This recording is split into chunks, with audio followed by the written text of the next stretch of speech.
Let's see if it's streaming properly. It should be. And yes, it is. Okay. So, hello everyone. Today we're gonna be starting ECUM 3. We're gonna be covering Nostalgia Critic's video on Spider-Man. Jeb and Tien will still join us here, but they're running a bit late. And we have Soapy as well as one of the other hosts. Hello. And today we have two very special guests. We have SKComics Hello? and Thought Theater. Hey. Yeah, so we're gonna be checking out the beautiful autism that is Nostalgia Critic's review of the first Spider-Man film. Oh man. Alright, hold up. Is the stream link here? Let me share it here. Alright.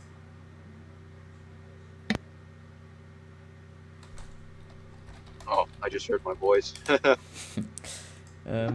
Okay. Oh, by the way, I was almost forgetting. We have something that we created for Ecom here. Actually, it was Neb who created it. Well, first Neb created this, which is a layout for Ecom, which is already really fucking neat. But then, because of our good old AT-AT chat, we of course had to, stick to the brand of Ecom's EFAP 0. So that's who we are. We are EFAP 0, and today that's the cover we'll be using. Yeah? Sounds good.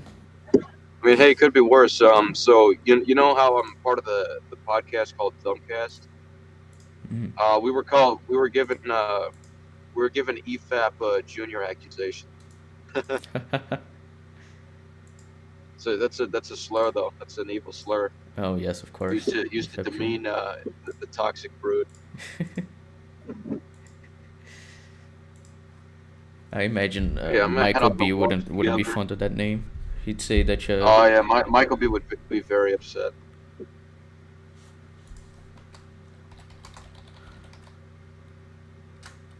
All right. Are we ready to start? no, just we're gonna wait for Thought Theater to come back, and then we can start. Okay.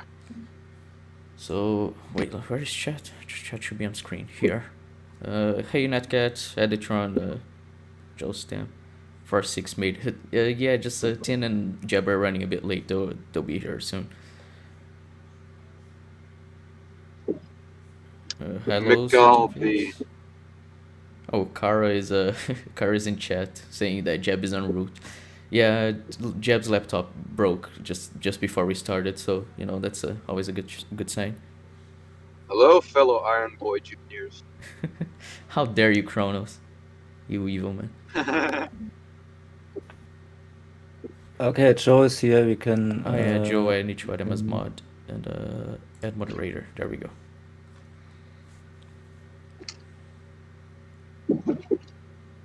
Please, no slurs. Iron Boy Junior is an evil slur meant to demean Spider-Man.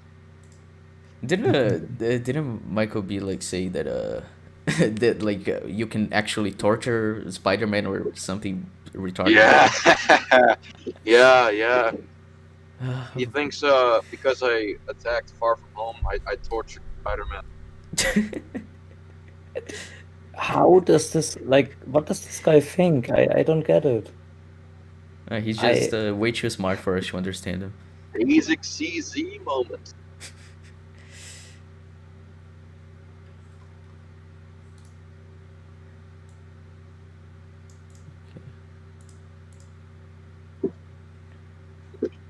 J. Jonah Jameson is Clark Kent Jr. Stop making up slurs as you go along. We're gonna be called evil by YouTube did Michael not have B. this in my sub box. Well, YouTube's a fucking cunt. Yeah. Okay. Michael is a disturbing person. I forgot I had to tweet it out. Wait. SKComics, your joke sucked in Endgame. Boom, you looking for this? Oh. Okay, Thought Theater is back. Alright. Let me just tweet out the stream and then we can start watching this amazing video.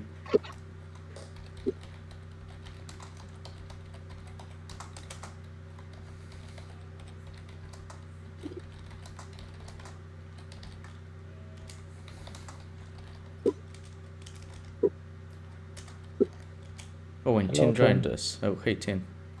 Hey, welcome. How are you doing? Me. Well, you're here. That's already great.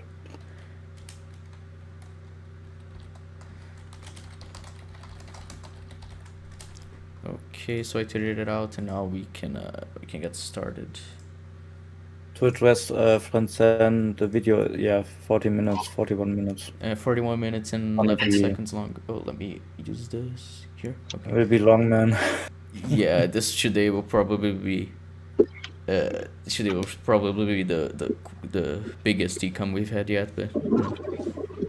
The third one, and we already beat Ether, probably. I think our second one was bigger than the second EFAP, so yeah. Yeah.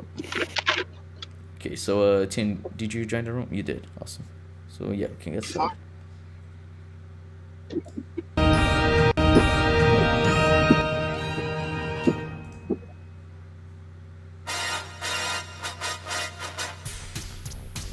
Oh, I hate it. Spider-Man, Spider-Man. Oh, I hate it so much. Whenever a spider Disgusting. spins a web Ah, any size, it's not don't funny. forget, he's a pixie. We're not that good at rhymes. Ew. What a great start. Hyper, Benny? Thought I told you guys to get ready for Spider Month. Oh, we The are, fuck? darling. What the fuck is going on? Hold on. The hell out of those Sam Raimi Uh, movies. Awesome. What is the angle right now? I have no clue. Just that up chin angle for for him is a very flattering. I gotta be honest. It's my thing. Wait, I thought you guys loved the Raimi movies. I mean, I've made fun of them for years, but you two have always defended them. That's one of the reasons I brought you in to get a different point of Why view. did you make fun of We them? were children, darling, little babies. Oh, Yeah, we've grown a lot since then. as you can tell by our grow-upping demeanor. Oh, really? So now you see them as silly movies. Of course, darling. The Raimi films are ridiculous. Laughably ridiculous. That's so funny. I've been saying that for okay, years, watch and to everybody's been watch looking at me like together's I was being Okay, retarded right now. Sorry. What did you say? What's going on with your watch together, SK? I Okay, paused. so I'm trying to use it on my phone, which typically works. And whenever I like press play to watch the thing, it just says click here to watch it on YouTube. I don't. It's weird. Fuck. Ouch. Did I'm you? gonna see if there's an app for this. Jesus Christ. Oh, were you the one who played the video? Hold up. Watch together. Okay, there's no app for this. I don't know why this is being retarded.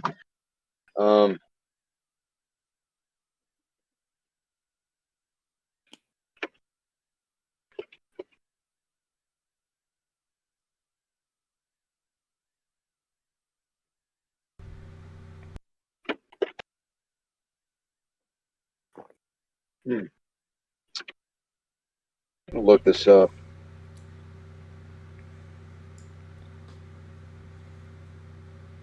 Oh shit! I almost choked on water here.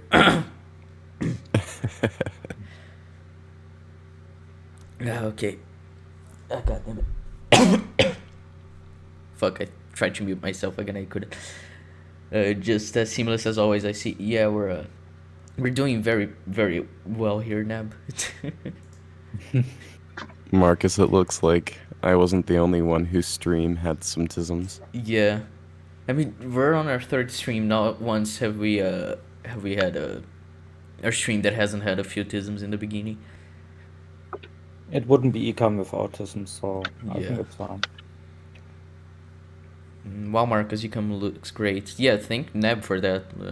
He made the layouts for the stream, and they really like him.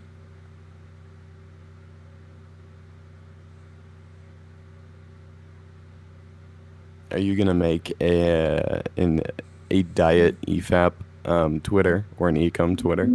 Ooh, perhaps I should. Just a You're Yeah, thinking that's about probably a it, good idea. yeah. I'll get on that after we finish the stream.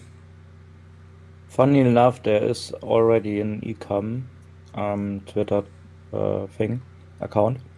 There it is. It's just called ECUM and has like 2 tweets from Oh yeah, 2012 or I've seen that. That's hilarious. Someone shared. so stupid. So we have to probably do something a bit, ECUM 2 or whatever. I don't know. I'll look into that later today. Have you figured out what's going on, SK? No, I don't know why Watch Together is being such a cunt right now. Because whenever I used it on my phone beforehand, it worked just fine, and now it's saying whenever I try to play something, it just says click here to watch it on YouTube. It's like implying that I can't just watch it here. I don't know why it's doing that. When we play the video, does it play for you? No, it just says please click here to watch this video on YouTube, and there's just a gray background. Oh, that's weird. Are you like using it on like desktop mode or something like that in your browser? I'll give that a shot. All right.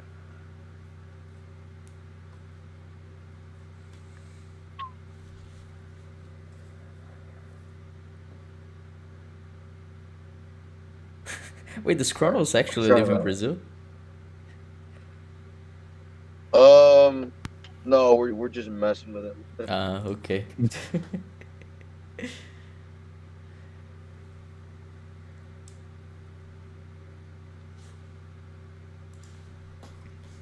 Well,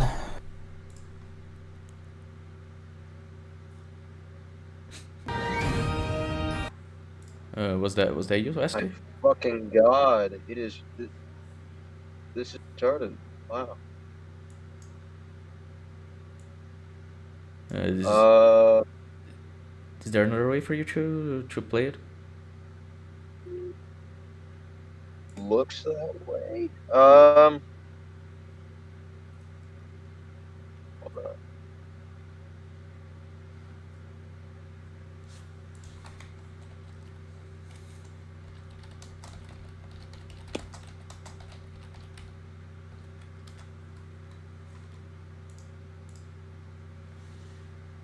Oh, really? Oh dear. Let us venture to where the adults what the fuck is happening? Yeah, was that you playing, SK? So I can manipulate where the video is, but like not. I can't watch it for some reason. Huh. I don't It's like know when why. you press play, it played for us. So I don't know. Right.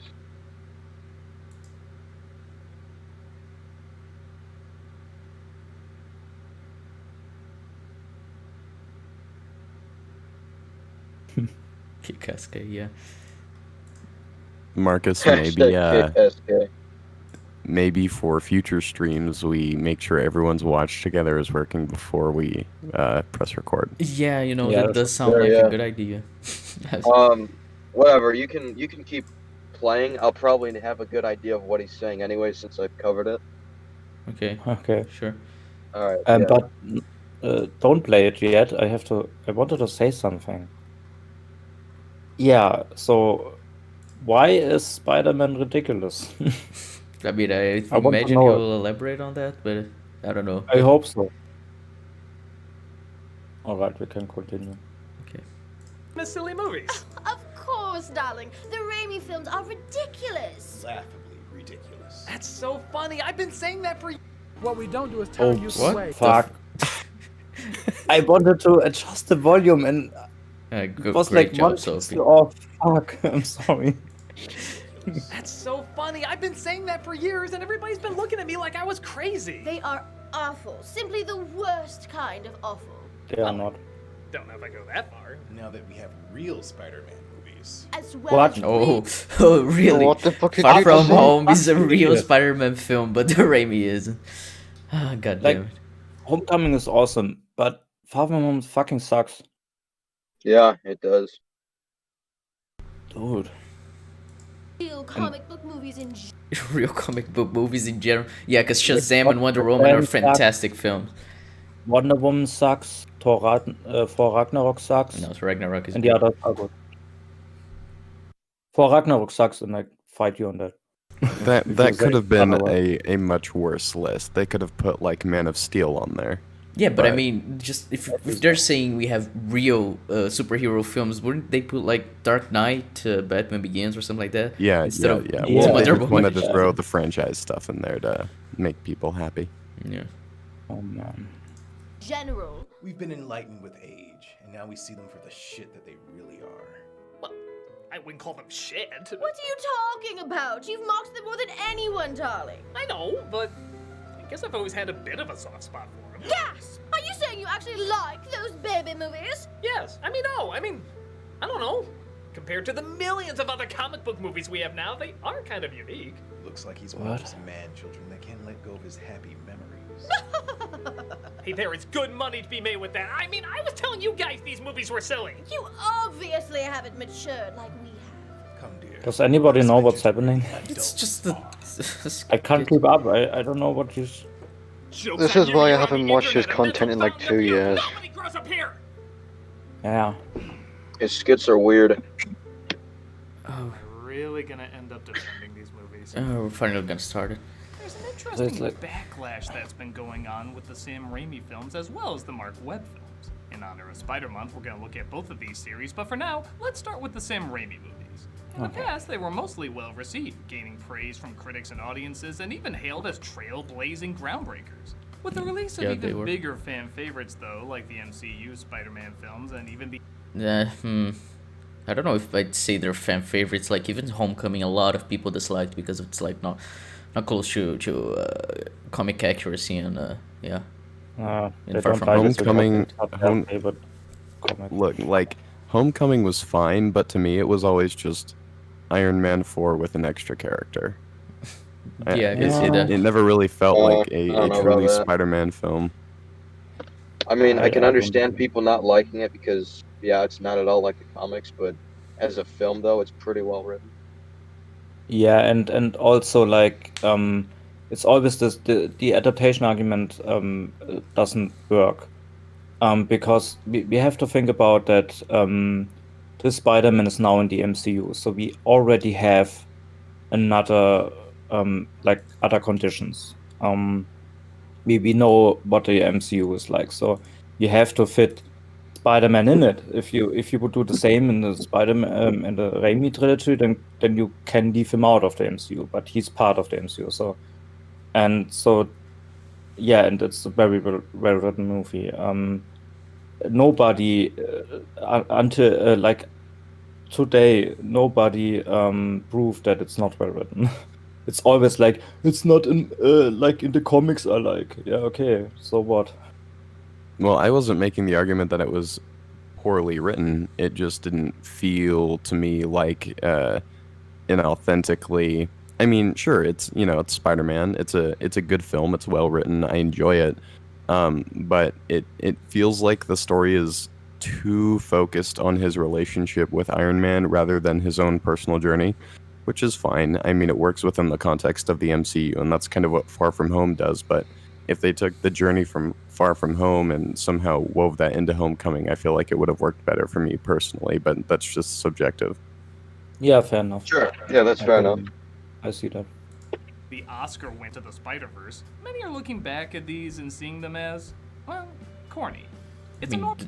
you don't have to. They've always been corny since they were released. So I think it was an intentional thing that Raimi did with his films. Well, all of Raimi's And films I don't know have what's- a I very don't know- distinct corny style to them. I mean, I don't know the what's wrong Spider-Man with films are no corny. different. Yeah. Corny works. I mean, especially in these movies. Yeah, like it's just it being very over the top helps as well with like making the. I don't know, making the universe kind of like more cartoonish. It does make it make very- it feel. Yeah, it's very comic booky. Yeah. They're still grounded though, which is good. I mean, Raimi doesn't just Yeah, yeah. stay over the top. Yeah, like the character moments really help ground the films. Right. And I actually think Spider-Man 2 is very grounded like throughout, with the especially with like when you see the ending with the Doc Ock him saving the city by killing himself as well. That's like that feels Yeah. like a very grounded moment. I'll be back in I'm a like rock- 2 minutes. All right. Well, type of superhero light, goofy, and living in a romanticized universe. No playing in the streets. Yes, Mr. Spider-Man. Don't get me wrong, the first 2 Superman movies do the same thing, and they're hailed as some of the best comic book films ever made. But how do I put this? If Superman is the murder in Mississippi of Norman Rockwell's work, Spider-Man is the after the prom of Norman Rockwell's work. The Supermans could get really intense, morally difficult, and epically powerful. Kids But that does help. That does happen as well in the Raimi films. Oh, and hey, Jeb. Hello. Okay. Hello. You cut off a bit there, but did you join the watch together yet? Give me a sec. I need to sort something. All right. Yeah, like saying that the Raimi films, they're not like that. Like they're not. They don't get just like intense and just what were the exact words he said? ever made. But how do I put this? If Superman is the murder in Mississippi of Norman Rockwell's work, Spider-Man is the after the prom of Norman Rockwell's work. The Supermans could get really intense, Okay. morally difficult, and Morally does he mean difficult, by- like morally difficult. That's the crux of all 3 films. Like it's morality and responsibility. Like I don't know. I just I always what he's saying does apply to the Raimi films as well. Hello. True, but what does he mean by the afterwork and what he said with? I don't know who generally he's don't. talking about, and I don't know what he's trying to say with it. Me neither. I just skipped over because I didn't know. Yeah. It's, You why put something like you- this in the video? You in the watch together? Blame Jeff?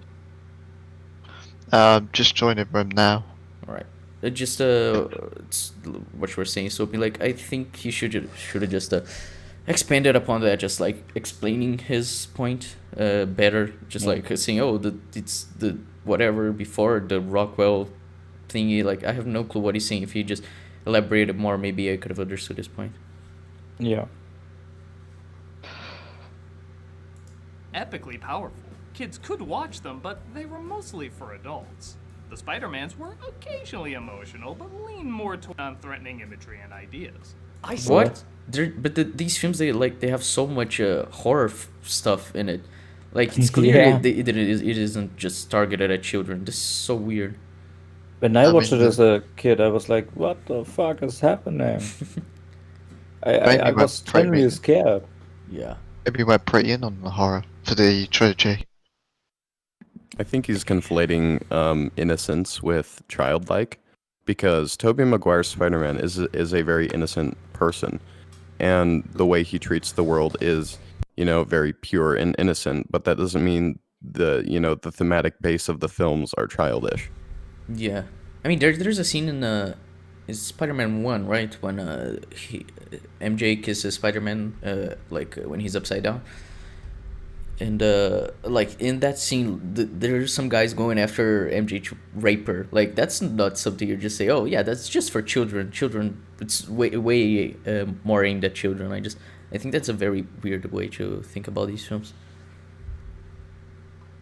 Still have no idea why this movie is PG-13. Was it this look? Cover your children's eyes!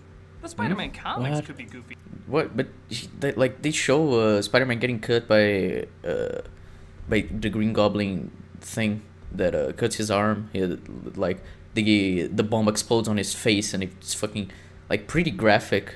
And there's like some horror aspects as well. So I don't know. It's not just a very it's not a film like specifically for children. Like PG-13 sounds about right. If he wanted to be taken seriously, he would have shown the scene when Goblin bursts in on Aunt May while she's saying the prayer, or while Goblin was when Norman threw the doctor through the glass and killed him. Those are pretty PG-13 moments. Yeah. Yeah. too, but they shy away from dark choices and heavy themes, treated with as much seriousness as possible. These... Are you in or are you out? It's you who's out, Gobby. Out of your mind. do seem to be more kid-focused, don't they? No. No, he made a Look at the quip. Just I don't know why that's kid focused. That's literally how he talks in the comics. Like, if you go read, you know, any set of 3 Stanley and Steve Ditko Spider-Man comics, that is how he talks. Yeah, I don't get what the problem is. Like, oh, it's aimed at children. Like, I don't know. It seems like a weird, like, oh, he made a joke, a bad joke, and it's aimed at children. That means it's aimed at children. Like, I don't follow that logic through line. Doesn't he belittle his enemies to help calm fears for himself as well? Yeah. And also, it's like one line in a 2-hour movie. Yeah. Yeah, that's I true. always like this. Oh, it's for children, or it's this and that, and then they show like 2 or 3 lines. That's not enough. But with all that said, this is a very unique universe I don't see much in comic book movies. There's tons of films like Batman, there's tons of films like Iron Man, but with But- Spider-Man, nobody really talks like they talk here. Nobody really acts like how these characters act. Nobody lives in such a friendly yet odd environment. It's like if Pleasantville had pumpkin bombs, right down to Tobey Maguire's in both of them. Not the question. What is he trying to say? No, but it isn't just Pleasantville. Like, you see loads of bad stuff happening with the, like, crime rate increasing after Spider-Man stops being Spider-Man and Spider-Man 2. You see, like, there are the bullies in the fucking, like, in Peter's school, and then there are people, and they're just, like, normal crooks that Spider-Man stops, and it's just, I don't think it's as, it's like he's saying it actually, it is, you know, seems weird to me that he's just saying that, like he said, Pleasantville, it's not like that. Yeah, but also even if, like, I don't see a thing that, I don't see that how that's not like in reality. Yeah, I just I don't know. It doesn't show it's like it doesn't show like a lot of graphic stuff, but like it doesn't need to. We know New York City has crime and Spider-Man stops it. I think that's a, you know. Yeah, and do you like walk around in your city and are like all the time seeing graphic stuff? I'm pretty happy here when I'm. Yeah, I mean, I live in Brazil and I don't see stuff like that. So. Yeah, what's the problem?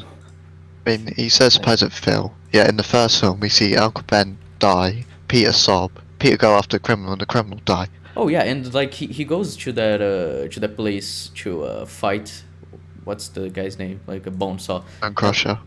Something. Yeah, just that isn't like a pleasant place. Like that doesn't seem to be normal or something like that. Like something you would say that happens in a crime-free city or something like that.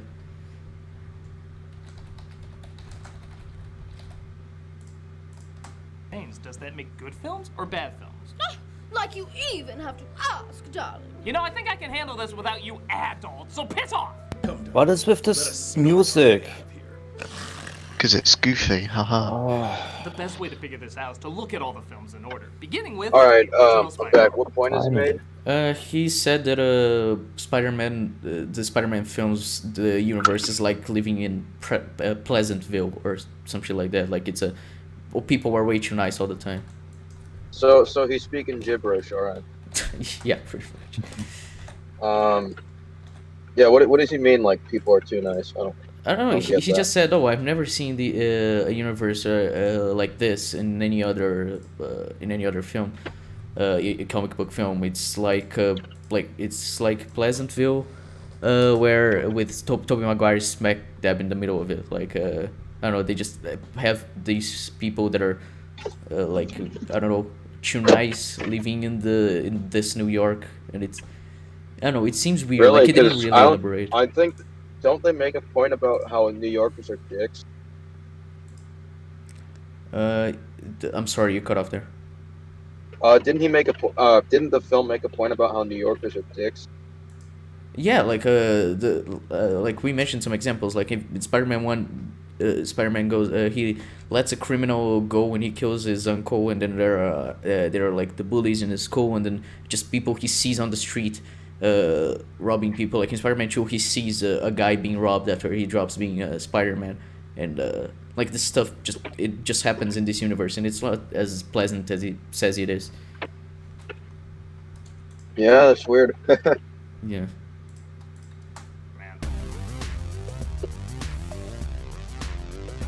It's a weird This song music choice. In sucks. production hell for years, Spider-Man was handed from creator to creator trying to bring it to the big screen, with one of the biggest names being James Cameron. But like most things he holds off on, he just kinda gave it to someone else. After proving he could make continuous good movies with a strange, dark edge to them, Sam Raimi was finally given the reins for the project, being a gigantic Spider-Man fan himself. Now keep in mind, comic book movies were mostly seen as box office poison at the time, so this was a bit of a risk. However, there was a holy trinity in the late 90s and early 2000s that changed people's minds. Blade, X-Men, and this. This But they very sucked. clearly was the No, X-Men doesn't suck. Yeah, X-Men is X- very good. Yeah. X-Men 3 sucks. X-Men 3 is a fucking travesty. Yeah, X-Men 3 is fucking awful, but So- We were X-Men, just And he talking talked about about- X-Men 1. We yeah. talked about the trilogies. Oh yeah. Oh yeah, but Said like Holy Trinity. yeah, but, So, but and most he- of the movies in those trilogies sucked. no, but it's X-Men 1 and 2 are great, and then 3 is bad. And I haven't seen Blade. 2 but, is not. Yeah. 2 is not but great. like the point. No, 2 is great. Who's not great? No. The point he's making is that they were box office successes. Like it doesn't really matter if they were good or not. True that. No, but if they're Yeah, so but- bad, why are they making so much money? Yeah. So, yeah. biggest hit out of all of them, and many claim got the ball rolling for comic book movies to be the cinematic empire they are now. So this film is owed a lot of things. But, as we asked before, does it still hold up 18 years after it came out? Yes. Yes, I gotta have to say It yes. does. It really does hold up. It's a even like if Spider-Man 1 and 2, they're still really really good. Yeah. Can the people who grew up with it still find appreciation in its bizarreness? Well, I imagine that might be harder for some than others. This is... Oh my gosh. After the opening credits to the Spider-Man video game... No, really, tell me you couldn't see this in there. No, I couldn't. That's a good joke. With mild disinterest by Tobey That Maguire. was kind of funny. Who am I? You sure you want to know? The story of my life is not for the faint of heart. Let it be known, the third line of this movie has faint of heart used unironically. If you're But what's the problem with using Faint of Heart unironically? By the way, we can hear background. I mean, noises from- it works. Yeah, I just If it works, it's fine. Okay, now it's better. really surprised by anything awkward that follows, you can't say they didn't warn you. We see Parker chasing the school bus as it appears he's so geeky, even geeks won't let him sit next to them. What's the problem with that? God, it's like a POV camp from when I was in high school. I mean, let's look at my yearbook picture again. Oh my Like, gosh, field trip dude. with These jokes are so How awful. like can you just like make a point? Because this is just a bad joke. Like move on. Make me uncomfortable. The only good point he makes is about the effects. Oh, great! Can't wait to hear what he says about the rest. Then a pretty fucking weird teacher, even as these movies go. You were talking throughout that woman's entire presentation. What is going on? Let's go talk about how we listen. The next person who talks will fail this course. what is? I kid you not. Daniel, how many times have I told you students can't teach the class? What? Okay. So he says he's weird. Then he shows a bunch of lines which don't have anything to do with what he says next. Then he says that the teacher looks younger than the students, which I don't know. I'd say he does. Which okay, that's a Yeah, I'll put it down. And- That's not even a problem. My history teacher was like, just like a good few years older than us, so it's not a problem. Exactly. yeah. I had like when teachers, like before they become teachers, they're like studying and then teaching one class or something for 2 years or so, and so we had like we were 18 or something and our teacher was like 20, 22 maybe. So what's the problem? I don't. And he doesn't even look younger than them, so Yeah, I really don't know where people are getting that from. yeah. Peter's Harry, played by James Franco, is dropped off by his controlling father, Norman Osborn, played by Willem Dafoe, playing Christopher Walken. Somebody there? Who is Ed? this? I can't. What? I started this. I'll make a few calls. How come I never see these two in the same room? Okay, great This joke. is the real villain alter ego story. But I they just are don't know not. who's supposed to be the villain and who's supposed to be the normal one. Your parents must be. It's just a bad joke. He wants to adopt you. They're taken to a lab where genetically designed super I spiders. thought my and joke. yes, that is the scientific term. Genetically designed super spiders. We tried to name our species by what looks good on a B movie poster. Okay, sorry, As but Peter continues to be wait. Does it pause? Okay, so you have to keep in mind that this is a scientist that talks to a school class. Obviously, she would use something like this. I don't get what's the problem here. Is it a problem? Does he just want to make this joke, or? I think he just wants to make a joke. I don't know. He hasn't really made any points yet. He's just saying stuff. This and feels trying to like make sense. this feels like Cosmonaut's Raimi video. Yeah, kinda. Yeah. It does a bit, yeah. picked up. School paper? Well, that helps me. My article's on logs. Peter tries hitting on Mary Jane, played by Kirsten Dunst, asking if he can take her picture. I need one with a student in it. Don't make me look ugly. That's impossible. So Now, for a cute. long time, I didn't really get what Mary Jane Simp. was about, as she was just sort of written as nice. I think What? Dust had the same. What? She's not. I'd argue that Mary Jane actually gets a lot of development in regards to her character, especially in the first two films with her being wanting to be an actress and not being able to, and then and with her father being a controlling asshole. So I don't know. Yeah, I was going to say, she only beefs with Flash to try and reciprocate having attention from her father. Yeah, I don't think she's just nice as he says, but maybe he'll say something. And again, I mean, it's that's the thing. This seems a bit contradictory because in all three of his videos, really, he's one of the MJ is a bitch crowd. He's part of that crowd. So it's like, how could you be saying that, but then say she's only just nice in this movie? How does Yeah, that that's make a good sense? point. Well, Yeah, this. but also like he's showing one scene where she's like kind of goofy and a bit nervous, maybe like humble that he wants to take a photo of her. So, and that's proof for her being only nice. Yeah, I don't know. It just seems weird. She looks like she had no idea what to do with this character aside from being nice. When I read more Spider-Man comics, though, I found she's supposed to be more of an energized extrovert. Kind of like Rogue from X-Men, or Andrea Beaumont from Mask of the Phantasm, or, honestly, Kirsten Dunst from Eternal Sunshine of the Spotless Mind. So she can clearly play this role of someone that has a tough life, but then Yeah, but the role is not but exactly that like isn't. But that isn't what they wrote in the film. She isn't wrote Exactly. as like an extrovert. So She has a tough life anyway. She gets abused by her father day by day. yeah. Yeah, and I'm really struggling to understand what what Nostalgia Critic's trying to say here. But what's his name? and also it's this, or it's not like I think in the he's trying to comics. say that he's Okay. retarded. puts that energy into being super active and positive. Here, we got the tough life part down, but every scene it looks like she's praying, nay, What? pleading for direction about what her What? character is supposed to be, as she's What? running out of What? ways of just being. So because she smiles a lot, that means that she hasn't got any character. I don't know. This is weird. Like when she's with the Harry, she's like smiling and trying to please him even when they're in the festival. Guys, the Joker has no character. Yeah, because he's always smiling. But then we have Mary Jane when she talks to Peter. She's like very open and she's just like she's not always smiling. She's being open about herself and she's being like she can be herself with Peter. And that's kind of the dynamic of the first film, especially with her wanting to like be herself but not being able to because she has to play the part of Harry's girlfriend to. She has a massive boner for Mary. Shut the fuck up, grown-ups. Shut up. And then he also ignores all the times where she's not smiling and where she's having the moments of not being nice. What about the So- part where she went off on Harry Osborn?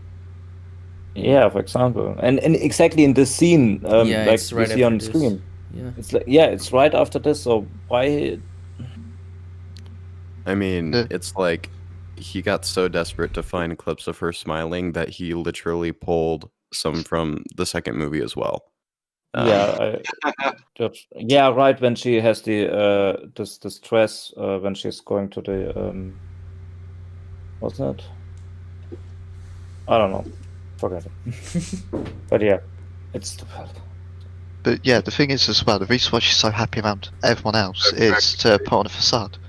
Yeah. Guys, Yeah, I've done it. I've diagnosed Nostalgia Critic. Man's delusional. Yeah. Have cracked the case, It'll yeah. especially show in a second video. I can't wait when we cover the other videos. It's gonna be... At least I hope that his Spider-Man 3 video isn't terrible. From what I remember, it wasn't that bad actually. He makes some reasonable arguments. Good. I mean, 'cause, it's easy with this movie. Yeah, I mean, Cosmonaut couldn't. He just invented stuff to be angry at in Spider-Man 3. But I imagine the Nostalgia Critic is better than Cosmonaut, at least a little. Everybody's better than I mean, you Cosmonaut. can't get as bad as Cosmonaut. That dude is one of the most disingenuous YouTubers I've ever seen. Yeah. Yeah. Very relaxed.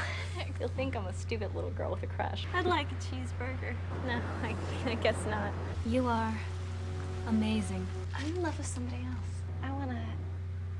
Sorry, these are poor references in the context. These are awful references. I mean, if you get the context of what's going on, like especially this scene, it's I think Peter asks her what she wants to be, and then she starts smiling because she's dreaming about who she wants to be, what she wants to do with her life. Like, yeah, it makes sense for her to smile, and we know. Then we can see her, understand her motivations, and then when we see that she became a waitress, and then in that scene, actually, she doesn't look happy. She's like very angry, and then when she sees Peter, she starts smiling to put on a facade, and then when they talk, Exactly. she becomes more genuine. So I don't know. MJ is actually like way more a character that's explored way more in depth than Doug is making it out to be. Yeah, If anything, he should be making the argument that Uncle Ben has no character because all he does is try to teach Peter. Yeah. It wouldn't be a good point, but yeah. Uncle Ben's just a plot point. It's fine.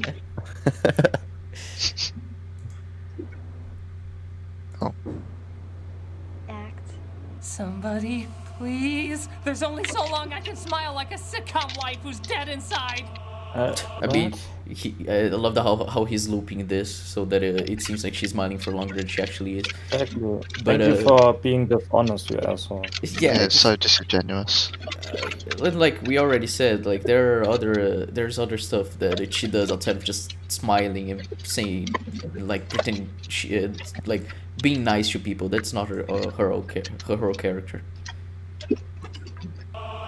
For a picture, Peter gets bitten by an escaped spider. Subtle.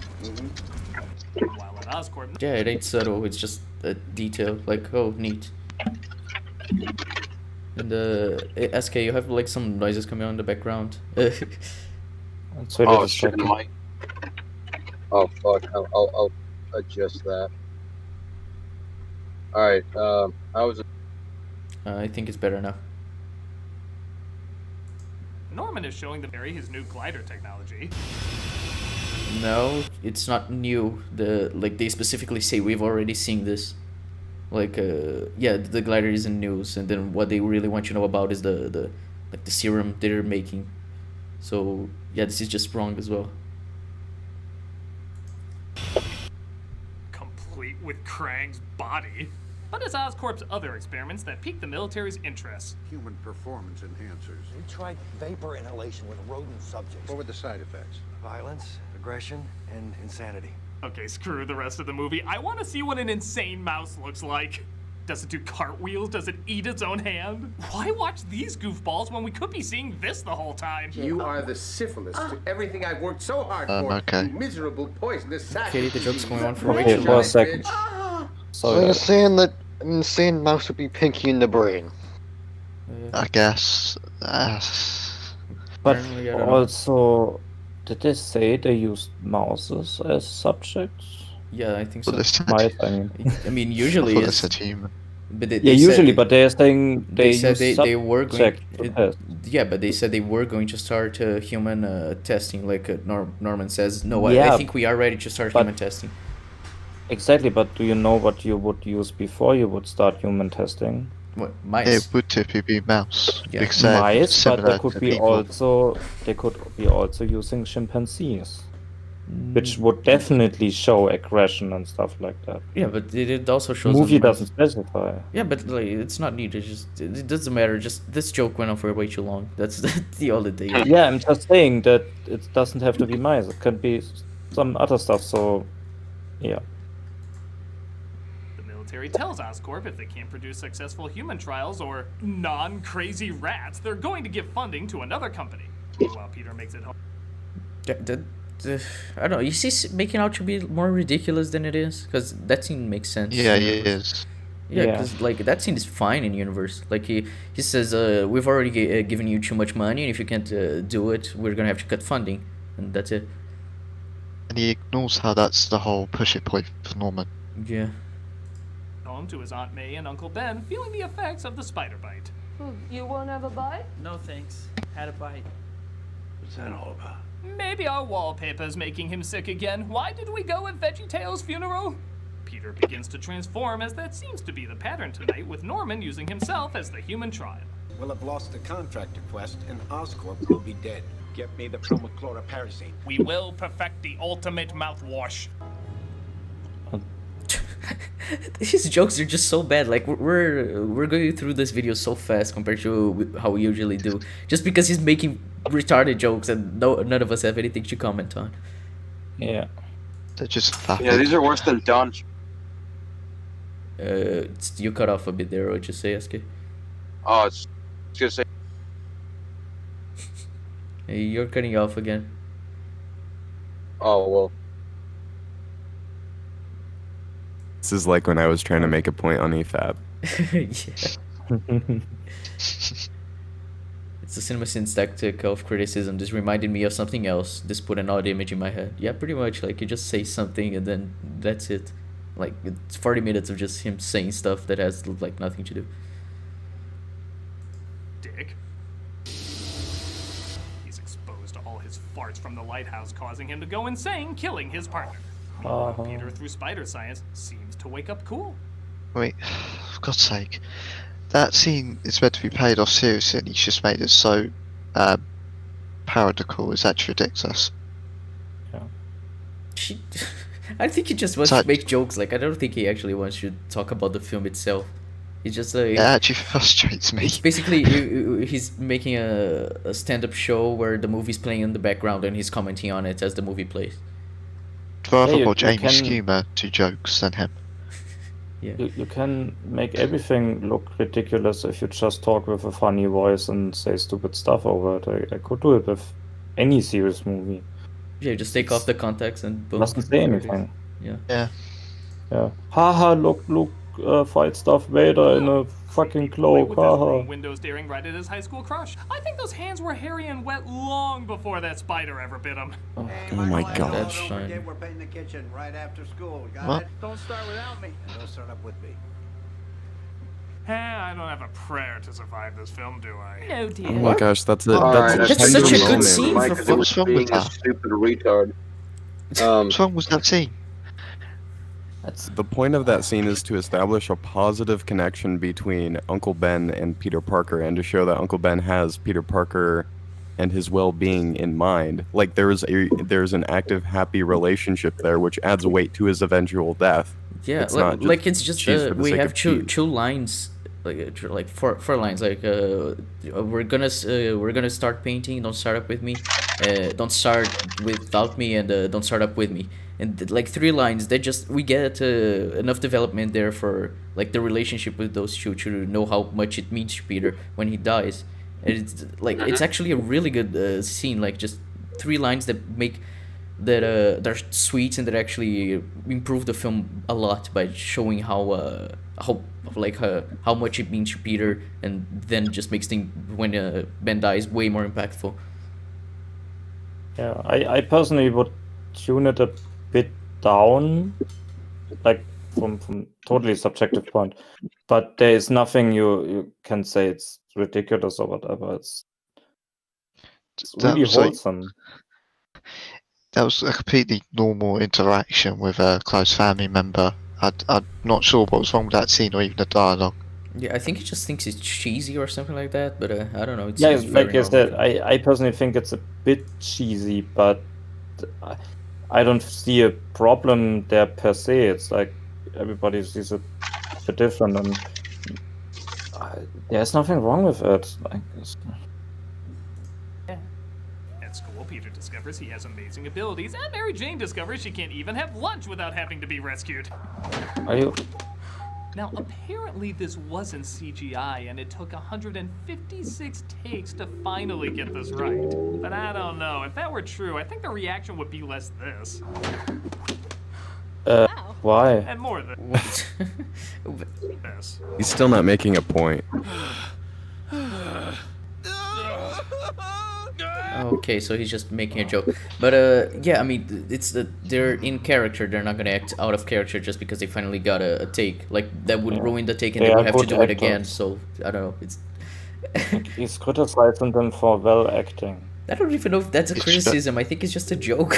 I don't know. Yeah, it's a joke, but it's I'm overplaying a bit. He obviously doesn't criticize anything, but he makes a joke out of something that is well made. Yeah. It's not someone. And it's So a bad he had to joke. write. So he had to write this. Either he or someone else had to edit this, and they all thought it was a good idea to put this joke in. Yes, of course. It's a joke that couldn't be missed. It's such a great joke. That was pure luck. I was not in control of that situation at all. You get it. He continues to go through spider puberty as he can't talk to girls, white goo spews out of him, and things get messy without having any control.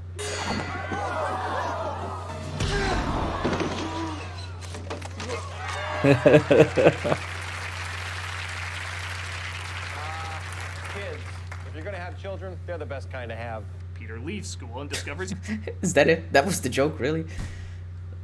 Yeah, he could have made something very. I love but, yeah, how we whatever. joked, how he basically made one joke. He only made jokes for 12 minutes, and we left it like a single one, which was the one where he said it One looked in like the a movie. video game, the opening. So yeah, Oh, yeah. good job. even And more abilities it's on funny the because of Spider-Man 3. It was even funny because of him.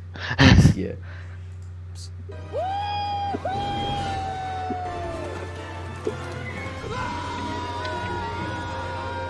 To those wondering if these hideous effects look good back then, Lord of the Rings: The Two Towers came out the exact same year. These effects were awful! And No, I don't Wait, think they were no, awful. sorry. I think No, they you- weren't you- very good, but like and you can't just compare that. Like No, Lord of you- the Rings has a lot of practical effects and costumes. No, and yeah, whatnot. but like when he's saying that it came out the same year, and then you can just compare like Gollum to the stuff. But like Lord of the Rings, Sure, but it's- they used the way they used CGI was like very smart to make sure that the CGI really looked good, like it's spending the right amount of money on VFX instead of just doing everything in CGI. Like they used a lot of practical effects because of that.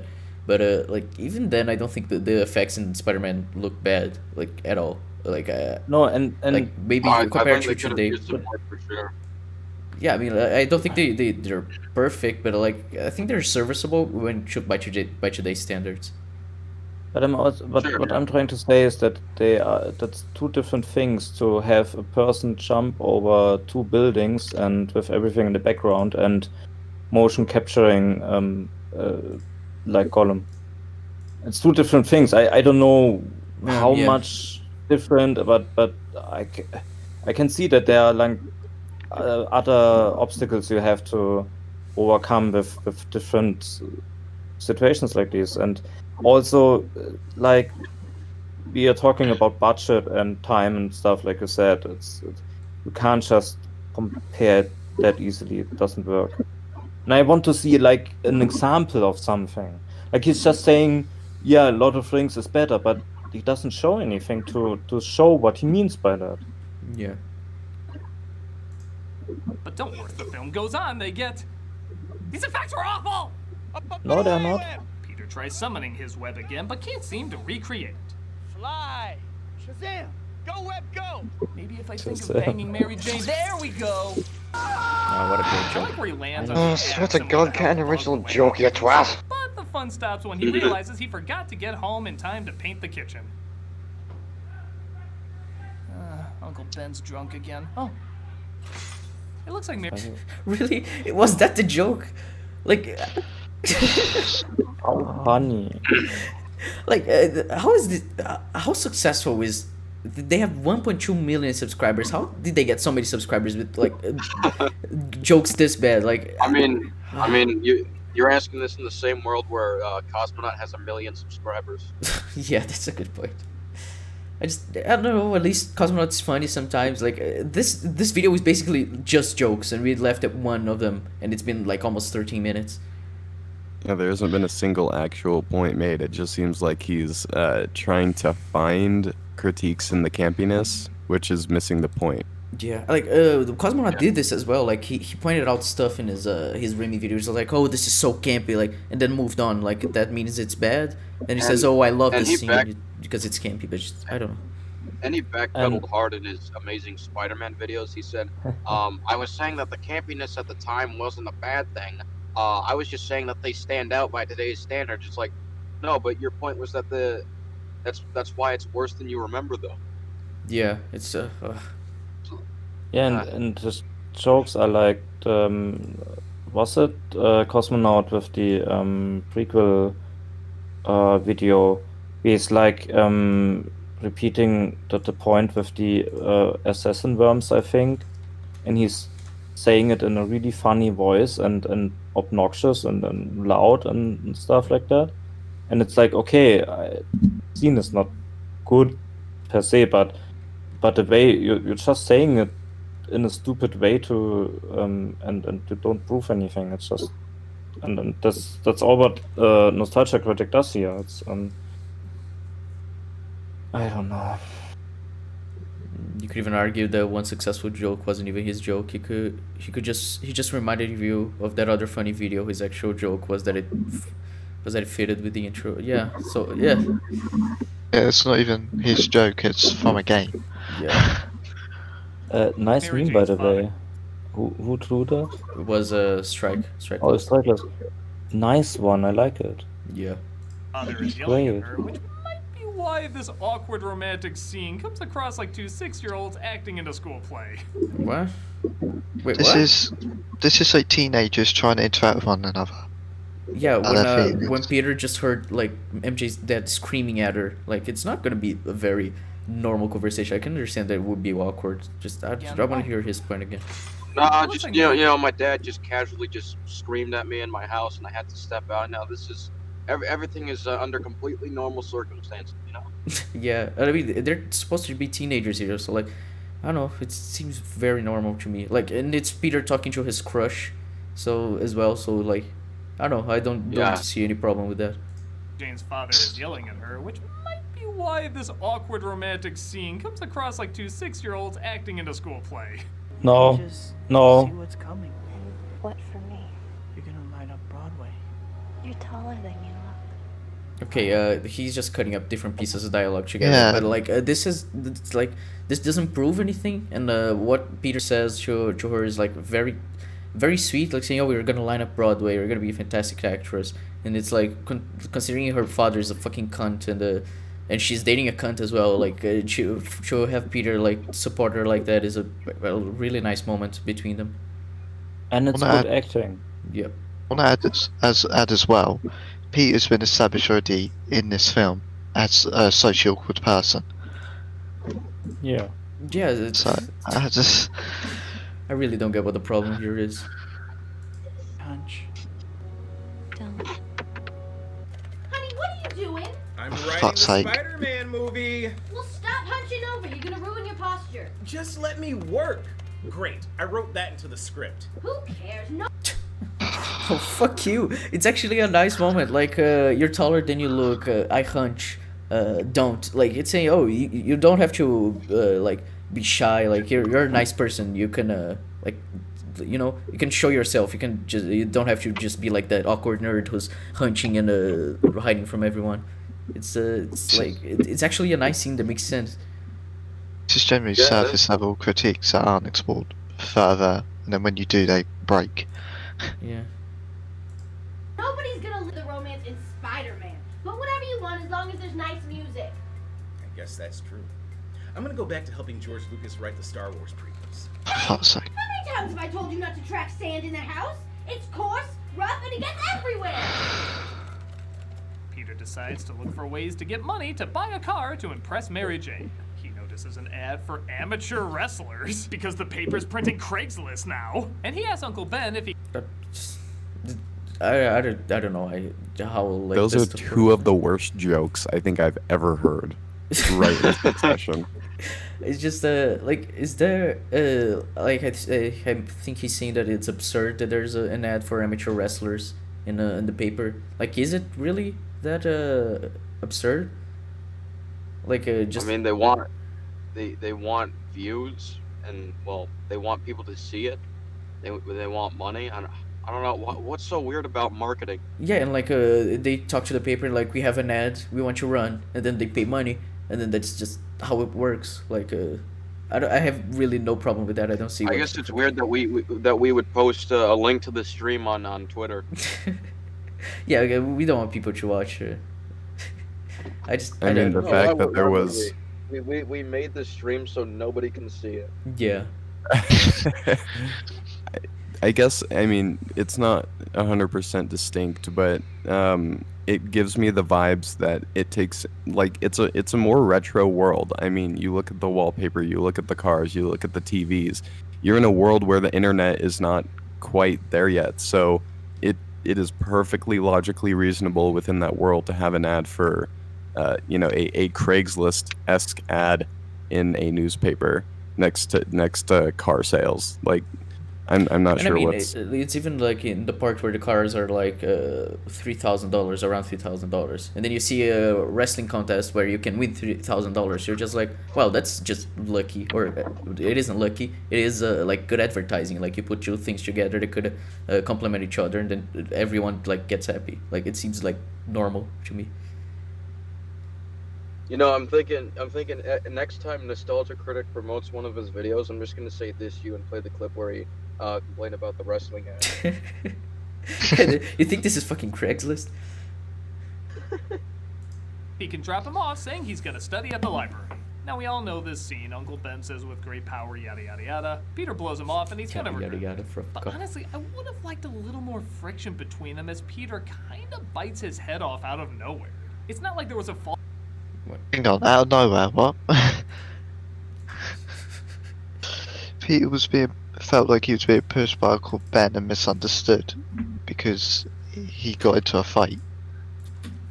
Yeah, he was being blamed. Yeah, like he defended himself, and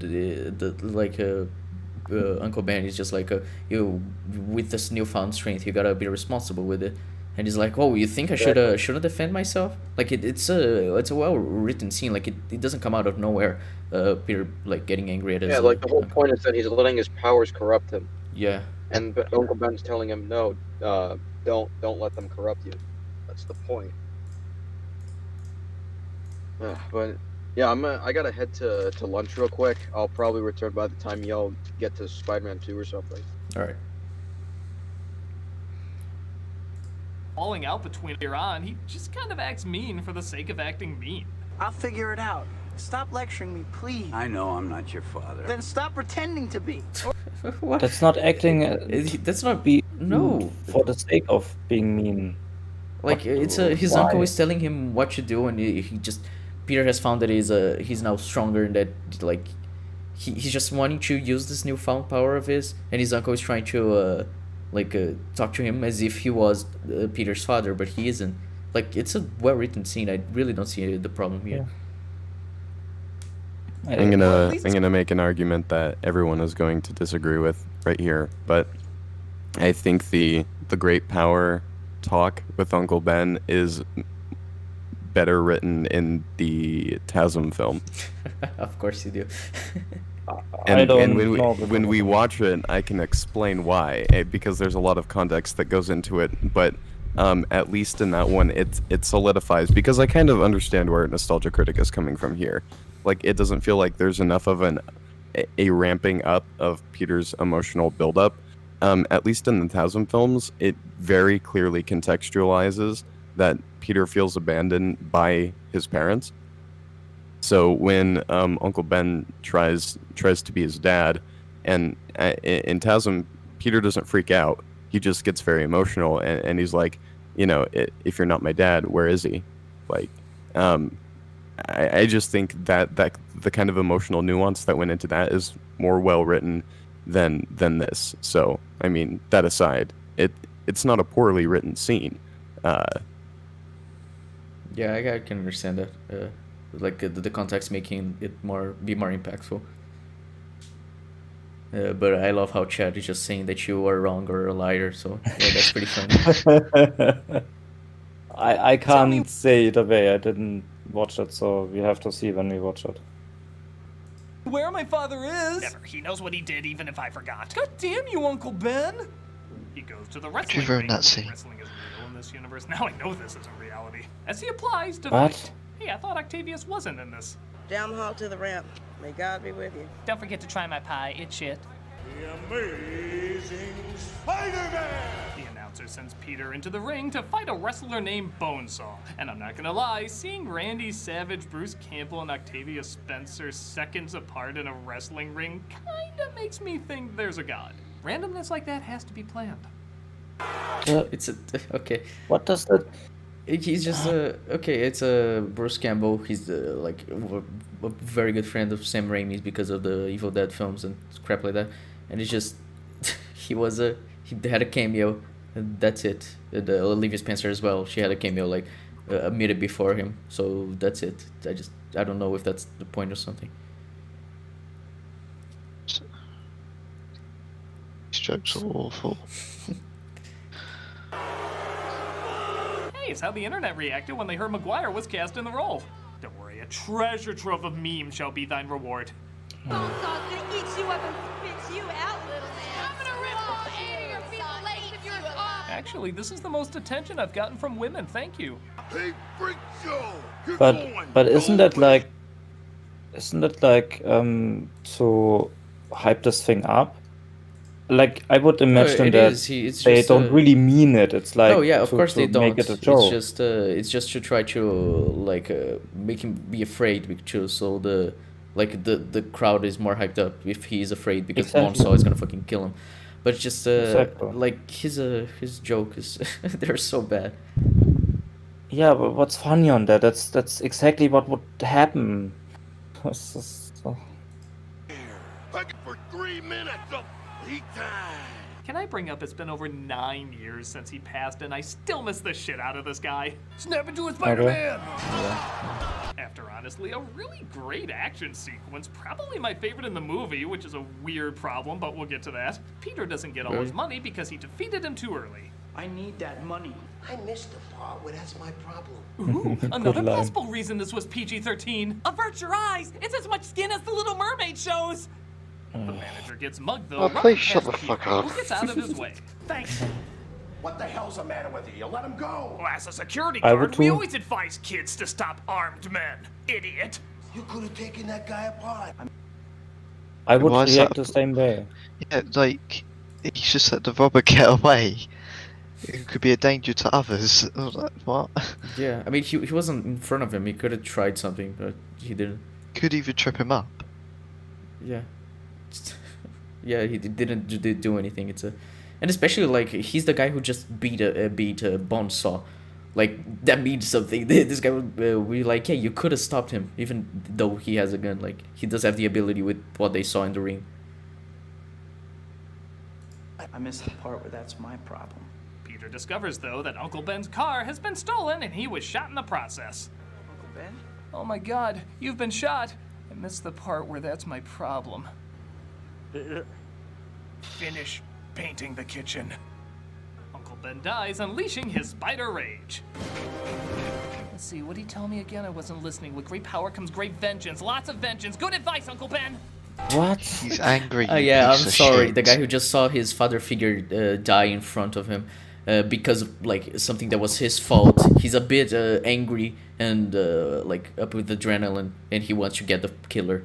Yeah, that really doesn't make any sense at all. Right, Doug? For fuck's sake. So instead of actually critiquing the film, he's just walking us through scene by scene and making the worst possible joke you can write for each individual line of dialogue. That's kind of where we're at. Yeah. And people criticize Mauler for going Yeah, they scene say, by yeah, scene, Mauler but just he actually recuts. treats it seriously. Yeah. So stupid. So the effects here are pretty hit and miss, with sometimes Well. them looking pretty smooth and other times looking like the 90s cartoon with 5 pairs of sunglasses on. Okay. The funny thing is, a lot of this sequence is hard to see, but the part you're supposed to not see, the carjacker's face, is clearly shown in a number of different shots. Why is it not? Why shouldn't you not see his face? I never thought it was what you see. Did All right, never mind. I overestimated how long it would take to prepare the food. But yeah, Yeah, see. Doug is saying here that the scene where Uncle Ben's killer, where Spider-Man fights him, we're not supposed to see his face, but it is shown beforehand, like before Spider-Man sees I remember this point. Which is- Yeah, Peter. From his perspective, it's pretty dark, so he's not going to see that. I don't. This point's weird here. Like, I don't think there's any plot motivation to try and hide his face. I mean, you see it while he's running out of the office and has the entire "that's not my problem" line. No, I think like if they were to hide his face, it would be in the scene. It could make sense for like just so the audience learns with Peter that it is actually the guy who he let go, like because like Peter doesn't know that yet until he sees the face. But like I don't think the movie wants us to not realize that. It just Peter takes a while to realize that because his face was like in a dark place. But people watching like I don't know. I think that those two things are very different. Oh my god, it's you! I only had 12 opportunities to notice that! He just showed the scene Yeah, where in the Peter was fucking- behind him. For fuck's sake. Yeah, exactly. In the fucking dark. Oh, god fucking damn it.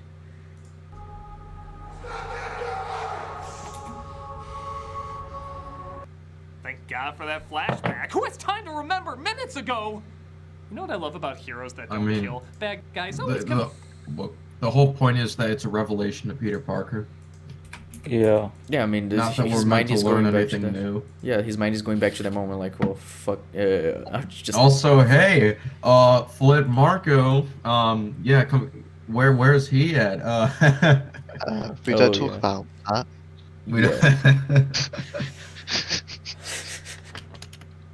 Conveniently trip to their deaths around them. Yeah, conveniently. It's not convenient. It's just Peter breaks his wrist and then he stumbles back and he falls. But like Peter would probably just throw him if if he didn't stumble. I don't really see a problem. Yeah.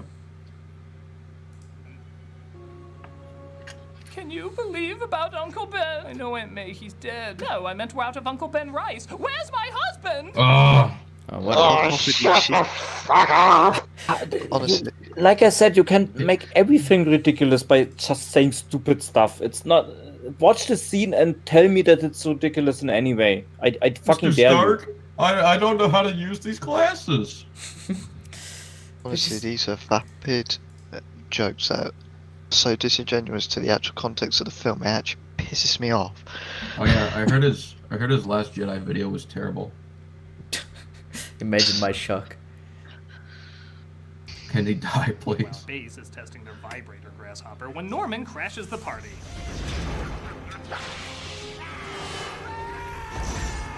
That seems how a general would react. No Yeah, ducking he's cover getting or blown locating up. weapons. Just tell my wife I died, not screaming like my wife. What's he gonna do? It said He was being explosive. shot at by a missile. What do you want him to do? I mean, you could say he just jumped for cover, like whatever. It doesn't change anything. He's still dead. So even if it was like a right criticism, it would just be a nitpick. Like it wouldn't change anything. I nitpick is too much. It's not even valid. Yeah. Cut to everybody graduating as Norman seems to I like be the happier for Peter than he is for his own son.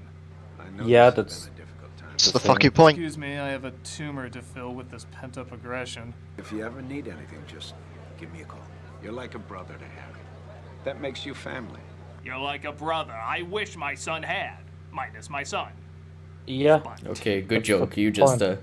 you just said the thing that the film was trying to say. Very good joke. Congrats, Doug. Slow clap. Easily cut to Peter crying. Trust me, you'll get used to that. As he admits he was thinking about Uncle Ben. Get used to that too. You were meant for great. Yeah, but I thought this was Yeah. just a joke. I thought it was just corny. Hold on. Get used to him thinking about Uncle Ben, his whole thing that motivates him as Spider-Man. Yeah, get used to that. I mean, just the get used to that. Does that mean that he's saying that it gets repetitive or that it just happens? Because yeah, it does happen in these films, and it makes sense where it should happen like that. His whole fucking motivation is his father figure. Oh my god. You won't disappoint him. Unless you give a really weak entrance by awkwardly walking by papers, barely showing your mask when you had an epic World Trade Center intro from the teaser ready to go. Yeah, Batman shows his wings, Superman What? flies, Spider-Man What? judges you like you ate his McGriddle. Spider epic! Do you guys have any clue what that joke was? I have no clue what he's trying to say. That was a joke. I think he's saying that in the teaser for all of these films, it shows the superheroes being epic, and in the Spider-Man one, it just shows him staring at you judgingly. It doesn't work. What about the huge swing at the end? Oh, excuse me. No, he can't. The He swing at can't the put end is that really because, good. yeah, but that would mean he can't make his joke, so he's not going to put that. Oh, that's true. Yes, of course. It's a genuine prick. Do people like defend Channel Awesome like they do Cinema Sims, just saying, "Oh, it's all satire, it's all just jokes, and just don't take it seriously"? Because like this video. That's is what I just got. jokes. That's kind of.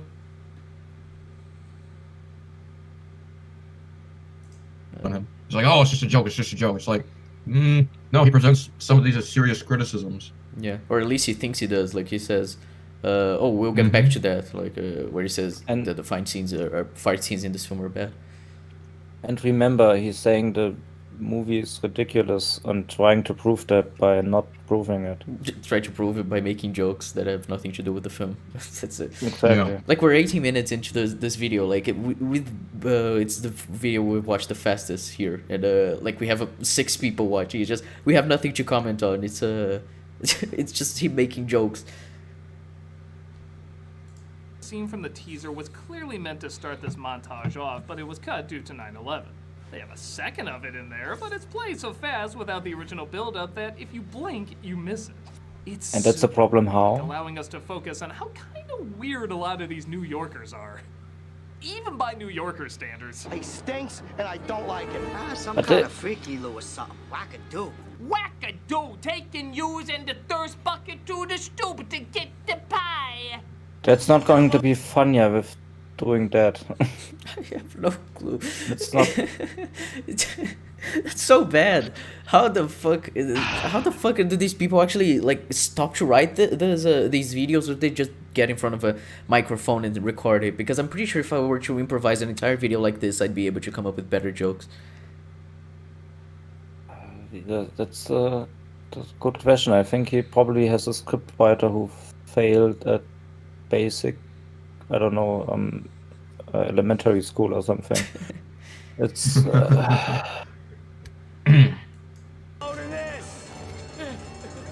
What, were Kim Possible and Ron Stoppable robbing a place? Oh, fuck off. Okay. Sounds hot. I am 100% digging this Xena reboot. The blonde looks great. He has those tights and that tight little... Whoa, watch it. This is a PG-13. You can't say backside. Excuse What? me, darling, but it seems like you find this music... For fuck's sake, not these two retards. Yeah, I never said it wasn't, but I am still invested enough. Oh yeah, that's a quote for the movie. Spider-Man. I was invested enough. You know, you're making my I've job... watched it 3 times and wasn't even bored. Oh, Kronos, it's coming up. It's coming up.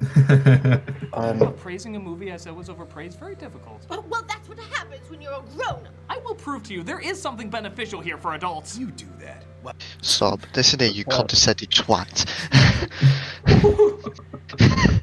Give it on. You can. Did you just hear that? It's like, oh, this is what happens when you're a grown-up. Did anyone else catch that? Yeah. It's just. It's the idea that just the film was only made for children and there's nothing to enjoy, and like this is the midway point of the video kind of, so it's like interrupting to say like, oh, so far you're not really invested, but like he hasn't proved why he wouldn't be invested. He just made jokes. It's literally been joke after shit joke, being disingenuous to this film and misrepresenting it, and then he has the gall to say, oh yeah, I grew up, so therefore I don't like it anymore. Hey Marcus, how does it make you feel to know that even I have less than 1% of the total amount of subscribers that these people have? Oh, it makes me feel so fucking angry just that like these people, they find success in YouTube. Like it makes me angry, but it also makes me hopeful. Like if these fucking cunts they're able to make a YouTube channel, anyone can. So just go for it. I mean, we see it with better YouTubers like Morla and EFAPcast in general. Most of them have good success on it, but it really sucks that a lot of those bad ones also have this success. I mean, it's just shit, and I feel like people watch this and don't really think about it, and it's all funny noises and music in the background, and that, I don't know, satisfies their ADHD or something, and it's sad. You know the funny thing? These jokes are like, I think even harsh to say they're for children.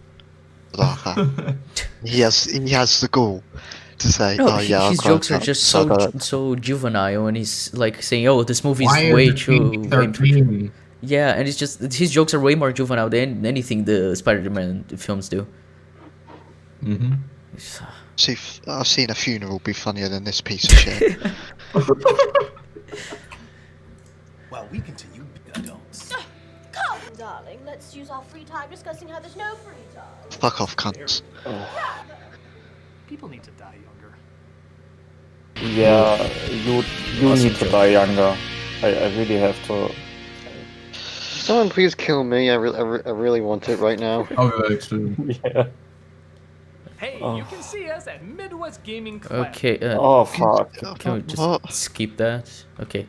Around here. That was weird. Oh man, it's so fucking loud. So the one over-the-top element everyone can seem to get behind in these movies is J.K. Simmons as J. Jonas Jameson. Don't say anything bad about him. Head of the Daily Bugle, and despite him really having no reason to hate Spider-Man, he does it so well. Yes, he does. The motivation for hating Spider-Man is it creates controversy. Controversy leads to attention. Attention leads to more money for the Daily Bugle. It is literally the smartest business decision. Yeah, and like even in Spider-Man 2, when Spider-Man stops being Spider-Man, he says, "Oh, he stopped he stopped working as Spider-Man." Where like the crime rate has gone up, and and then we'll have panic on the streets. Hopefully, it's this. You gotta have this attention, to create controversy and talk about these issues, so that people will read more your paper. In Spider-Man 2, then he starts considering Spider-Man like a hero. It's also to do with that, just he stopped being Spider-Man, so now we can't slander him on the paper. And because of that, we can't we aren't making as much money. We don't have as many people buying our paper. So it makes sense for his character, and it's really over the top. But I don't see a problem. His attitude about it is also built off of his high blood pressure and the fact that it's, he's written incredibly comic accurate, which, the adaptation argument or whatever, but I think that's an objectively good writing choice. Yeah, same. And also, I think it is generally hinted at a few times in the trilogy. He actually admires Spider-Man in some way, and he wants to be Spider-Man. Yeah. Anybody cares. Tomorrow morning, Spider-Man, page 1 with a I don't decent... think anybody cares. Yeah, the hero who's being saved in New York City. I don't think anybody's gonna care if you just say he's a fucking menace, like all the time. It's Doug doesn't get what controversy and like negative attention is. picture this time. Move Conway to page 7. There's a problem with page 7. I make it page 8 and give him 10% off. I make it 5%. That can't be done. Get out of here! How's this for a story? Kids today don't even know what newspapers are. Peter bumps into Mary Jane and discovers she's dating Harry. But Harry hasn't brought this up to Peter despite them living together. Hey, Pete, you're probably looking for a job. Dad, maybe you can help him out. Oh! No, I appreciate I never want to hear that sound again. That was fucking scary. What the fuck? But what was funny now, like what was ridiculous about Harry offering a job to Peter? I don't understand. Isn't that what friends do? When your friend is struggling and you have into an opportunity, you kind of help them out. I don't know. Okay. I appreciate it. Peter discovers he could get a job taking pictures of Spider-Man, so he sets up cameras hoping a crime will conveniently happen in front of them.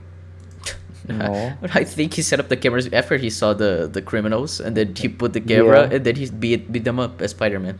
It's like normal. Like we see in the movie when he catches the Kim Possible and Ron Stoppable, that he can set up his spider webs really fast. So he sees, they are robbing the truck, and so he's fast, quickly puts the camera there and then takes them out. Where's the fucking problem?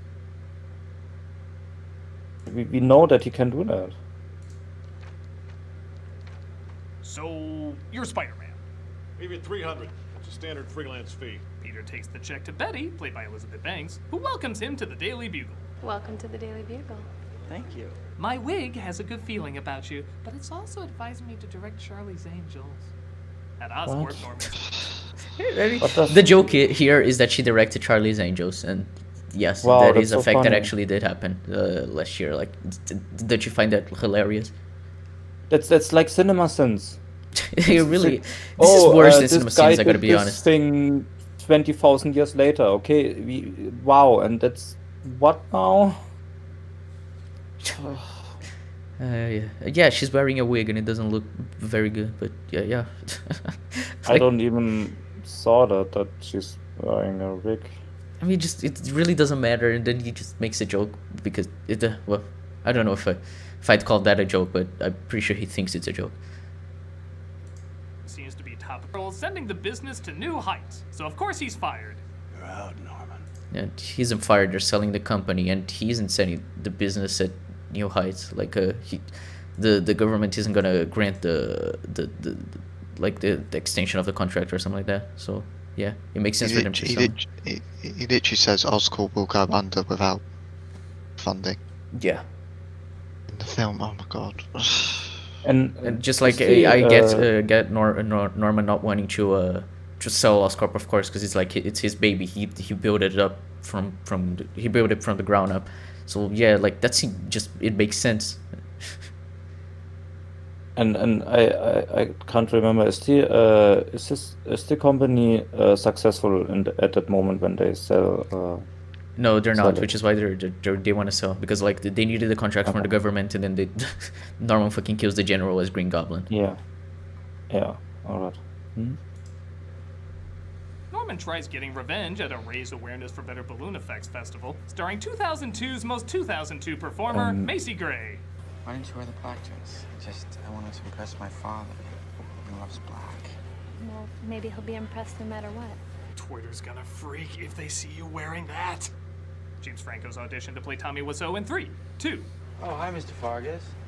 That's a good joke. I'll give him that one. Yeah. But it just has he made any criticism yet outside of like special effects? Like I really don't understand. No. It's 20 minutes. Like how Finally can reveals someone himself not say to the world anything? as the Green Goblin, and it's just as dumb looking as you remember it. Hello, my dear. Now, I'm not gonna pretend this is an easy character to bring into a three-dimensional world, but look at these other concepts. When you see what we could have gotten, it hits you even more how Pez dispensary he looks. I mean, I agree. I don't like his design, but nah. I don't know. I think it fits the film, but sure, I can understand someone saying that like the design isn't very good. But like when considering they actually want to give him like a suit or like uniform or armor or whatever, instead of making him become the Green Goblin like with the green face like in the that they showed in the comics. Then yeah, this is just a lot better. Yeah. Things don't get much better when Spider-Man arrives.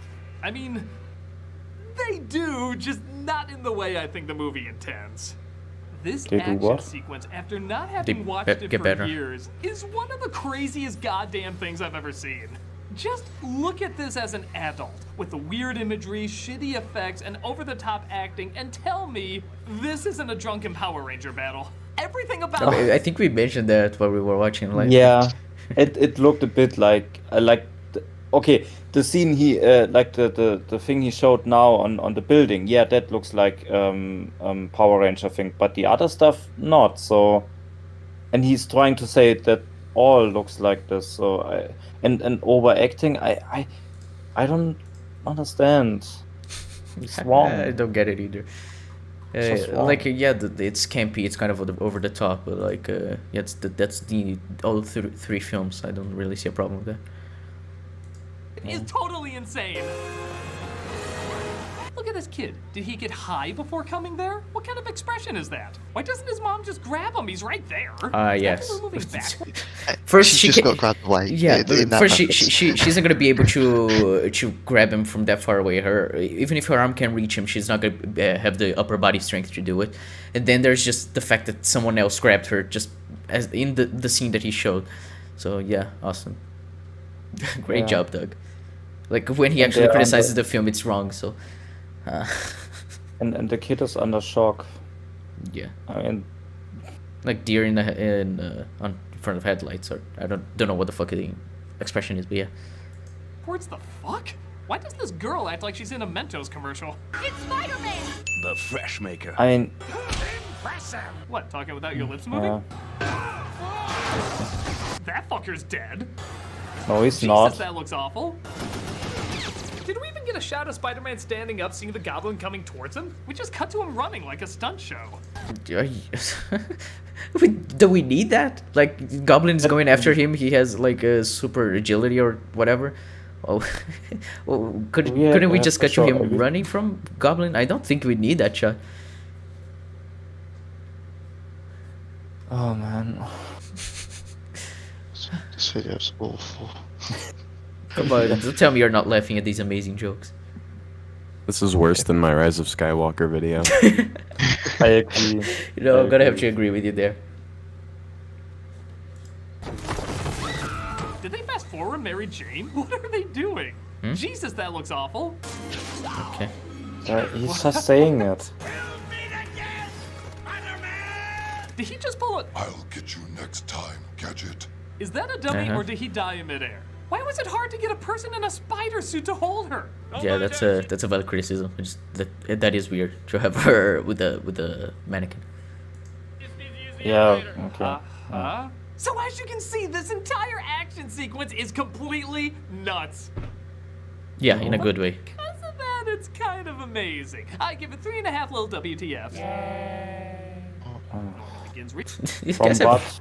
Of 10? I'm of gonna 5, assume it's out of 5, but I 20? just like that action scene. It really is nuts, but like in a good way. It's like Yeah. I find it so fucking entertaining, and yeah, just it's a good way to have a Goblin and Spider-Man meet each other, like fight each other there. So like do we know the motivation from Green Goblin, and yeah, everything just works in that scene, like from a narrative standpoint, and it's just like there's a lot of stuff going on. It's so over the top. It's very entertaining to watch. Realizing he may have a split personality. At least that's what the voice in his head is telling him. This is scene chewing at its yummiest. So many good. The scene is so fucking great. It is. All for you.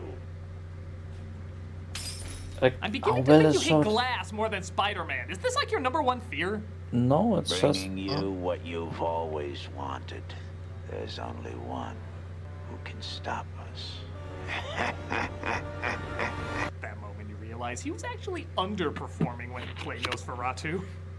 Norman goes to the Daily Bugle to find Spider-Man's photographer. Jameson, you slime! Slime! Oh, chalk that up to another reason to... This is a question I have about this plot point. So, like, after this all happened, why would the Daily Bugle continue to credit Peter Parker? That is a good point. But like, wasn't this like on the next day or something like that? Like, he'd be able to look at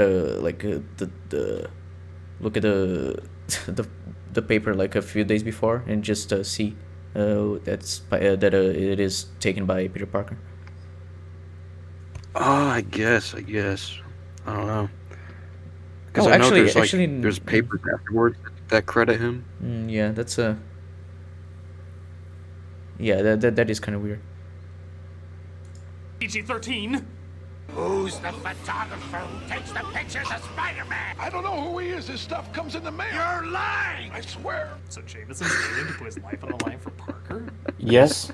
Yes, it's a noble. Sticking his neck out for Popeye. It's not a bad person. Oh my god. It's a noble thing to do. He's actually defending his own business, because if he finds out who takes the picture of Spider-Man, that's either going to lead him to the location of Spider-Man or Spider-Man himself.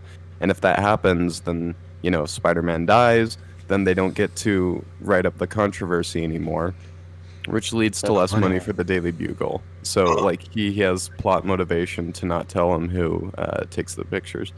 Yeah, just like, even if he's just being an asshole, he still has motivation to do it. So, I guess I think it's just it's a combination. Like, I wouldn't just. I don't know. I don't think Jameson would be someone who would just betray someone or like, you know what I mean. I don't know. I think it's a bit telling of his Doug's character to be surprised at not giving someone up to die, pretty much. Yeah, it seems kind of weird to me. Like, it just yeah, oh wow, he doesn't want someone who works for him to die. Wow, that seems really weird. Okay. But you gotta expect. Spider-Man appears, but Goblin has a way to knock him out. Oh, I do hope it's a silly way.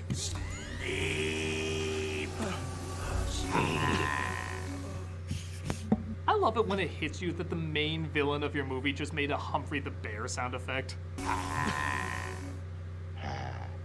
Okay. Goblin paralyzes That's a Spider-Man and joke. offers him a chance to join Goblin in being crazy. You and I are not so different. I'm not like you. Eventually they will hate you. Why bother? Because it's right. And other cliche lines from the 40s. Why doesn't he take his mask off? He doesn't want to. Like, that's not the point of the scene. The point is to get him to join him, to like say, we're above these people, we're better than them, we're special, and we should work together. So just Why would it help his plan to do that? Yeah, it's completely unnecessary. He tells him to think about his offer, but why doesn't he just take Spider-Man's mask off to see who he is? Why I can take would your he? mask off right now. I know, but don't. But I want to. I don't want you to. He doesn't and I want could, to. but For you fuck's don't. sake. Chicken Fuck fry. you, Doug. Well, I guess you got me there. After that, we get, ooh, another scene where Peter and Mary just talk. I do hope it feels more like status updates than actual conversation. How's it going with you? Why so interested? I'm not. You're not? Well, why would I be? I don't know. Why would you be? I don't know. What the hell are you even talking about? Don't you listen? Just watch the fucking movie and think about what are they talking about?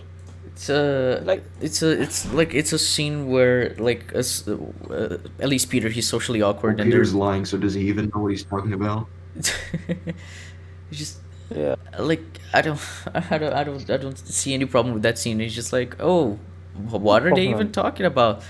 Well, MJ's like wondering if he is interested in her, if they're hitting on each other or not. Like it's an interesting scene to think about with the development of their relationship.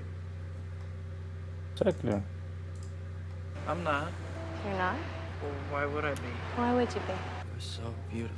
It's only because I'm so... That's not. That's not comparable. Don't you fucking dare compare it to that! Rescued again, this time from Kissy Faces. Ooh, I saw a hoodlum do that in West Side Story. Okay, I have to admit, like I have to agree, this scene was kind of strange. I was like, what the fuck? Why are they so like overly Sexual harassment. evil thingy? I don't know. But they wanted to rape her. It's I generally don't Yeah, see the but- problem you have with it. No, not Brown this people way. wants a I'm word with sorry. you. It took me out of the movie, so I can understand that he thinks it's ridiculous. It's kind of ridiculous, but yeah, I think he has a kind of valid point there. Sure. Never seen anyone do that. But Peter changes into Spider-Man. I also love that he doesn't show when they take off MJ's coat, like they're stripping her naked so they can rape her. But sure, let's just say it was just kissy faces they were doing. To save her. Yeah. You have a knack for saving my life. I think I have a superhero stalker. Who talks like that? What is the problem with that line? Who talks like him? Who talks like Nostalgia Critic? Yeah, that's true. My God. You know, Peter, she doesn't know you're Spider-Man. There's no red flags that she's cheating on her boyfriend with a pajamaed criminal while also kind of playing the field with you. Yeah, This is why it's a toxic relationship. Yeah. Yeah. She's Spider-Man not 3. happy and The next day, we continue our pattern of parents who are awful as a mother leaves her baby in a burning building. oh wait. Ah, yes, of course, She because didn't- she did that. She did that intentionally.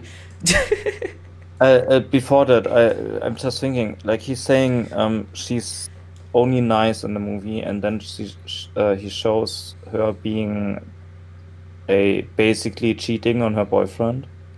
Yeah, but How is that she's just nice? nice, apparently. I don't know. Yeah, exactly. Why is he contradicting himself? He's a fucking retard. Yeah. Oh, you can't say that word. You can't say that word. Ableist. No. Spider-Man 3. The next day, we continue our pattern of parents who are awful as a mother leaves her baby in a burning building. No. She did that. Like, I don't know. Does Doug think that she did that intentionally? I really don't get what he's saying.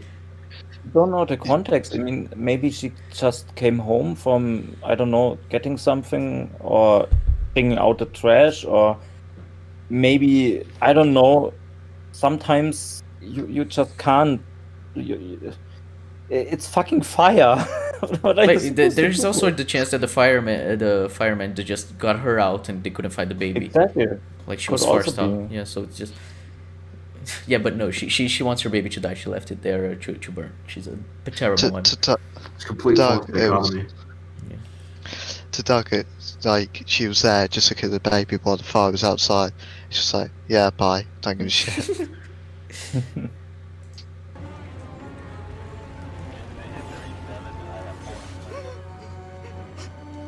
Yep, Spider-Man's gonna die in a burning building with a baby. This movie suddenly got super dark on a whim. No, it's been pretty dark since the beginning, but like we know he's not gonna die. But I actually like that we only see her reaction instead of seeing what's going on inside. Like we see just how like terrified she is of something happening to her baby. So yeah. And is he like trying to say the scene is not intense because we know that he will not die? Isn't that like in every movie? How do you like- explain prequel films? Yeah, exactly. Like, General. just as like, or even just rewatching a film, you're like, oh, I already know what happened, so I'm not like, there's no tension. It seems weird to me this type of criticism. Yeah. Well, that was suspenseful. Yes, They it hear was. another woman screaming inside, only to discover it's the Goblin. What about my generous proposal? Are you in or are you out? It's you who's out, Gobby. Kind of a nitpick, but hold up. Spider-Sense have warned him. About what? Oh, that when he gets About punched by the a Goblin. goblin. Sure. I mean, yeah. We actually, when we were watching it, I think we noticed it more than we. Yeah. No, I probably should have warned him. Yeah. That was suspenseful.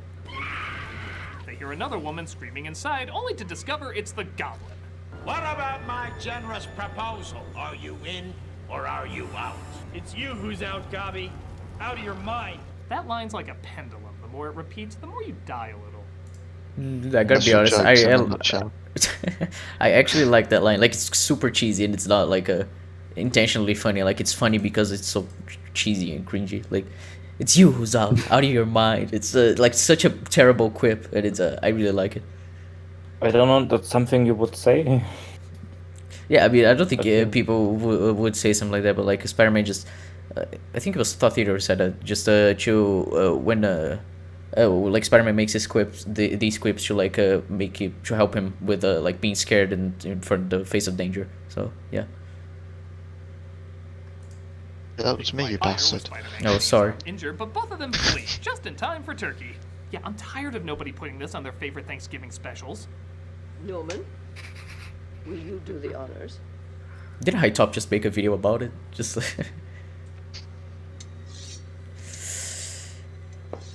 Spider-Man, where even sampling sweet potatoes is somehow made weird. Norman notices Peter's it's wound and menacing, immediately not figures weird. out he's Spider-Man. Shocking, he kept it a secret so well. that other scene isn't from this film, I'm pretty sure. But either way, like, how would Norman know? Like, outside of just him taking Spider-Man's face off, mask off in the earlier scene where it doesn't make sense for him to do it. So, like, it is a shock for Norman. Like, there's no way for him to know outside of this moment. Yes. It has come to my attention. And just when you think this movie can't be any more... What? What do I do? Instruct him in the matters of loss. Okay. Okay, just because you're laughing doesn't mean it's Who talks like that? You laughing doesn't prove anything. Bring points, substantiate something.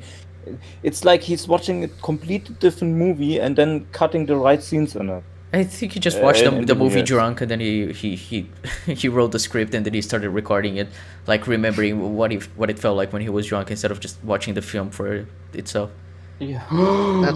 That's oddly not far after how he actually does it. I'm pretty sure he actually does like first viewing videos, and then it's basically the same jokes as in the actual video. Kind of resembles Patrick Willems. Yeah, he really does. Oh shit! Warrior attacks neither body nor mind. I just recently saw David Lynch interrogate a monkey. This is weirder. Can you It's not, but yeah, what did Jack do is an interesting shot. I recommend it, but just I don't.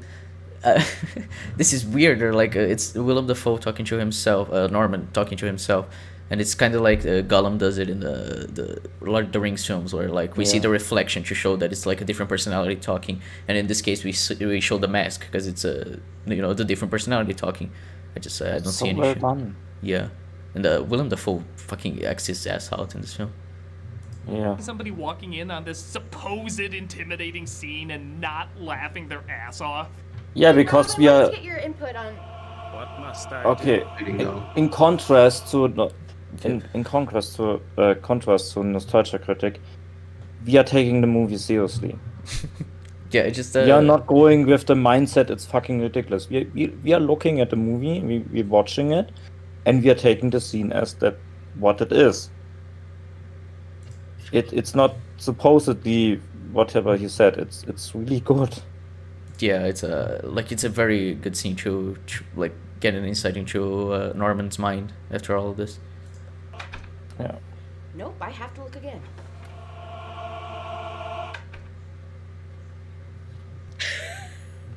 your point. Yeah. Okay. So yeah, if a person walked in, it would be weird. I'm pretty sure we pointed that out while we were watching, but yeah, just.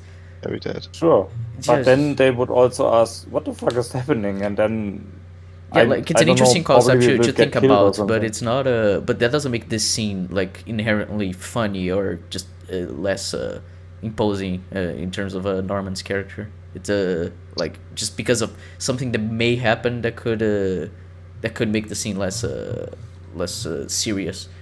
Just it doesn't make this scene less serious because that's how it works. Scene is literally him having a breakdown. Yeah. Do believe it or not, an even crazier ass scene when he crashes in on a praying Aunt May.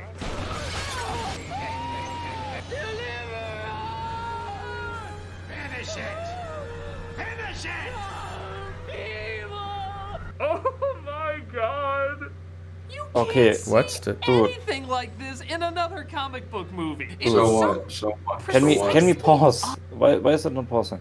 Okay, so we have a like a very devoutly person here who's praying to God and like in her age, is she like 60, 70 or something? It's happening in 2000, 2002 or something, and people in her age at this time believe in Satan and all this stuff. This is fucking like terrifying her. So where's the fucking problem? I genuinely don't see any problem with this, but let's see if he elaborates on it at least a little. It doesn't qualify anything. Yeah. He's just crying and like parroting the scene without any explanation to why it's bad. I want to see him do this for other things that people should wrap up.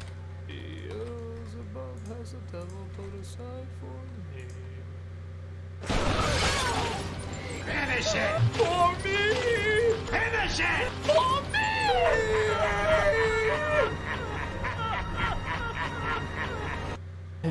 What? Okay. He I'll made it just- look goofy because he thinks it's a goofy concept, and that's I it. don't even Yeah. care. He's missed the context of this scene. It's literally there to show that Norman's realised who Peter is and is trying to attack him personally to provoke him. Yeah, it's I really want you to see at least like some criticism that is valid outside of CGI looks bad. The video came out this year. Okay, so he's comparing a situation from 20 years ago with his mindset and whatever with this, like that they are two different situations and context. I She's don't- sent to the hospital where, oh yes! Peter and Mary Jane remain perfectly still in one spot talking again. You know, there's other romantic things you can It's a do. conversation. Go to the Okay. What Sorry, did they before expect? that. I have to say, because he could have given a good point here, but obviously he didn't because he is not smart. They don't show. He doesn't show when Peter is like coming into the hospital and hears Aunt May screaming and then he hears like, oh, the yellow eyes, the yellow eyes.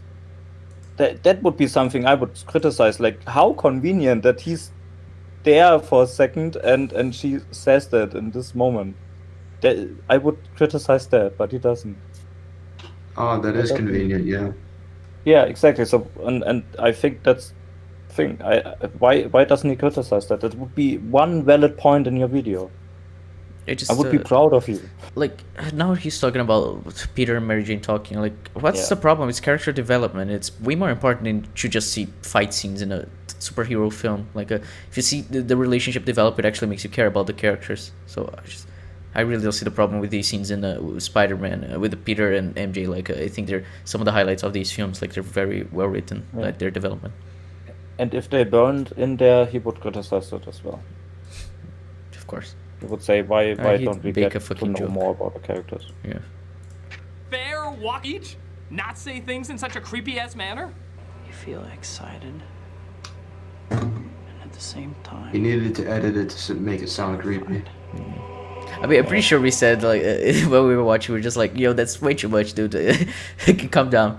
But yeah, like, you cut out the context of what he was saying, you put a creepy music in the background, and yeah, that's it. Call the police. Harry sees Mary Jane flirting with Peter, though, and goes to tell his daddy. Not flirting with, we're holding hands, but sure. I haven't always been there for you, have I? I've lost sight of that somewhere, but I gotta make it up to you, Harry. I also don't think he went back to tell his dad. Like, he went home because, like, where else would he go? And then he hears his father fucking screaming because he's just being the Green Goblin, like, talking to himself. And then he tells his father, once his father comes out, like, yeah, you were right about MJ. I'm going to rectify certain inequities. Good to have you back, Dad. This wasn't cryptic at all. Okay. Eek. Peter wakes up from his terrifying dream, as it seems on... What? Like, what was that? Was that a joke? Like, can anyone please explain it to me? He's so fucking retarded. He's... No, but Jeb, you're ableist now. It's worth it. May is doing better. You do too much. You're not Superman, you know. Well, I'd have to get a lot better at breaking necks.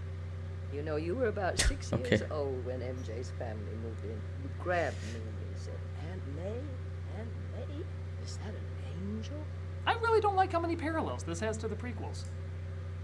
It's the second time he mentioned the prequels. First he said the dialogue was bad, while it wasn't, and now he's saying it's And just it's something I don't know. people It's say, like it's a little kid seeing a pretty girl, and they say, "Are you an Yeah. angel?" And that's it. Like, wow. And especially if he kind of grows up in a kind of religious household, you have this imagery in you see this all the time. So of course you're like in the prequels, it's kind of strange, but in this context, in Spider-Man, I wouldn't like. It doesn't surprise me that he's thinking that way as a kid. Says everyone knows he's in love with Mary Jane, which gets him thinking he should give her a call. Hey, MJ. Yeah. I need to know if you're an angel. MJ, you're finally laughing at my jokes. Kronos, we need to go with. Oh my god, these jokes are so Couldn't bad. we just say this about him right now? That's why this joke's funny. Because he says something himself. Oh So my god, self-aware. this is so bad. Like I can't imagine like, sitting down watching this video watching this video and not giving up after 5 minutes. Like it's so bad. I'm kind of shocked that people unironically enjoy this. I mean, if you go into the comments, most of the people like are generally enjoying the video, which is so odd to me. I mean, like Man, even it's like to dislike ratio, it's 27K yeah, likes 27K to 3.9. Like it's mostly positive. That's so fucking retarded.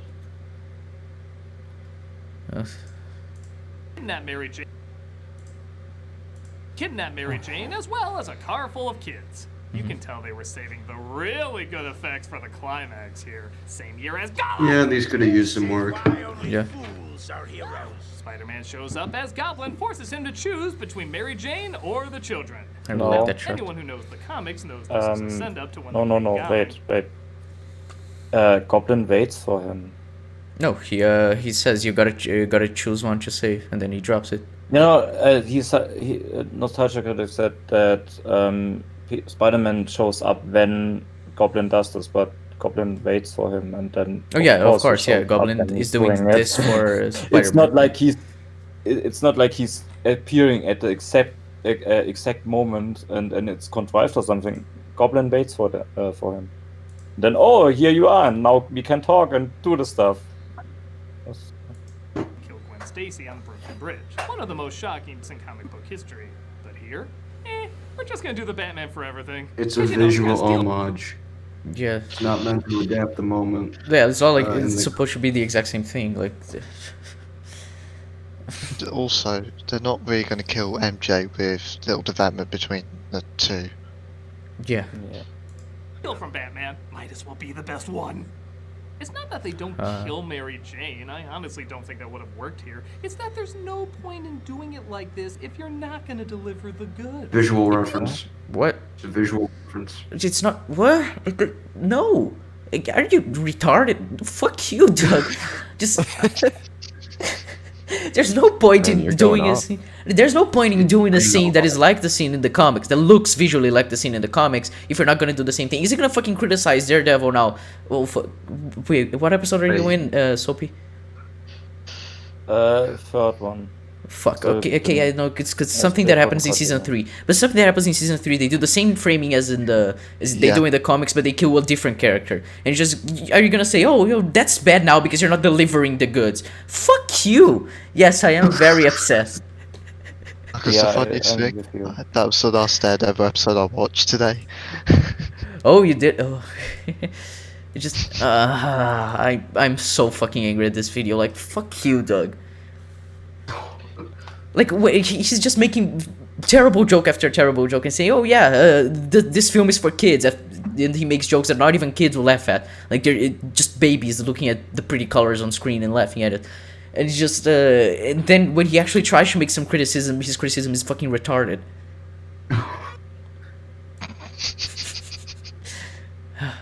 Really telling the story. Jesus, he heals people, gets to the trial, and then he's found innocent and goes home. There's kind of some That's big what. epic That's not the stuff saying. they're Oh, leaving no, out. stop. Oh, yeah. Pause it. What? That's not even remotely the fucking saying. Yeah, it's Hold not. on a second. Listen, this guy, he thinks he's so funny, and yet he's just a retarded cunt at this point. He's He actually cherry picking the worst moments, trying to somehow formulate together what could be considered an argument when it's, I mean, you know, it's shocking when you can have 40 minutes of bad jokes.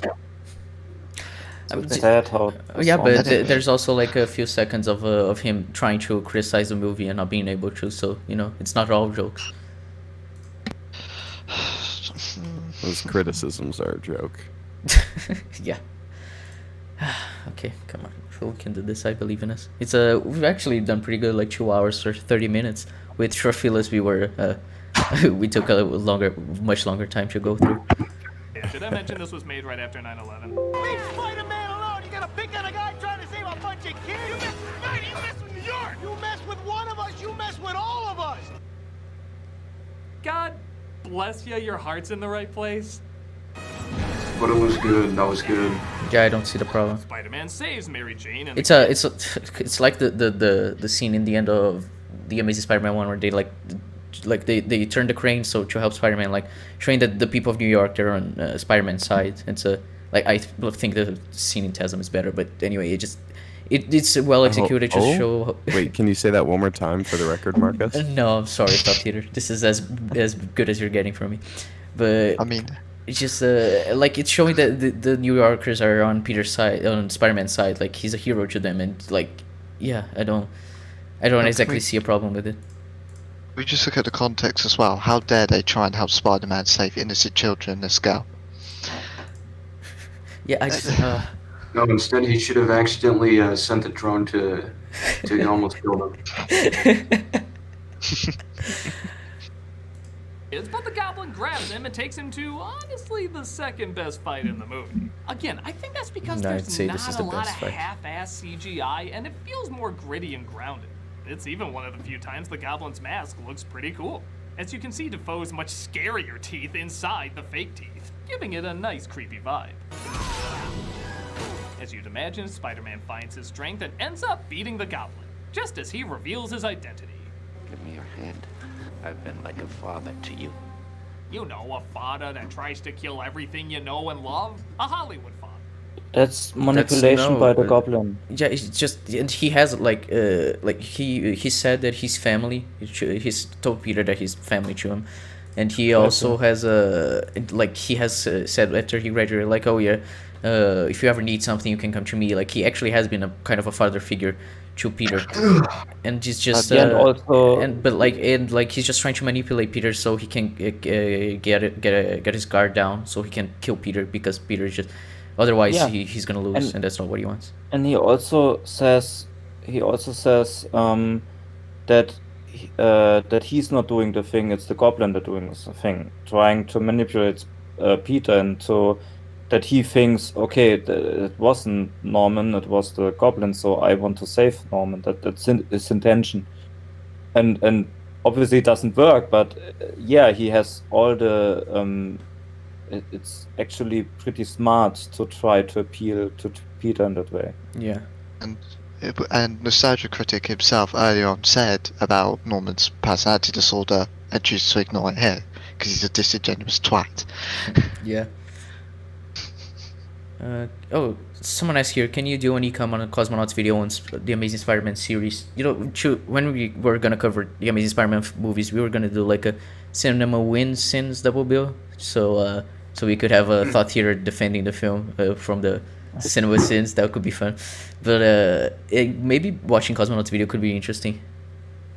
Even like he sucks at criticizing both of those movies. I watched the video. I mean, it's not very hard to criticize the Amazing Spider-Man 2, but, you know, it's Cosmonaut, he finds a way. Like, his prequels video is honestly the worst video I've ever seen from him, and he's just, how can you have that hard of a time criticizing the prequels? That and his Raimi trilogy video. Oh yeah, that's sucking.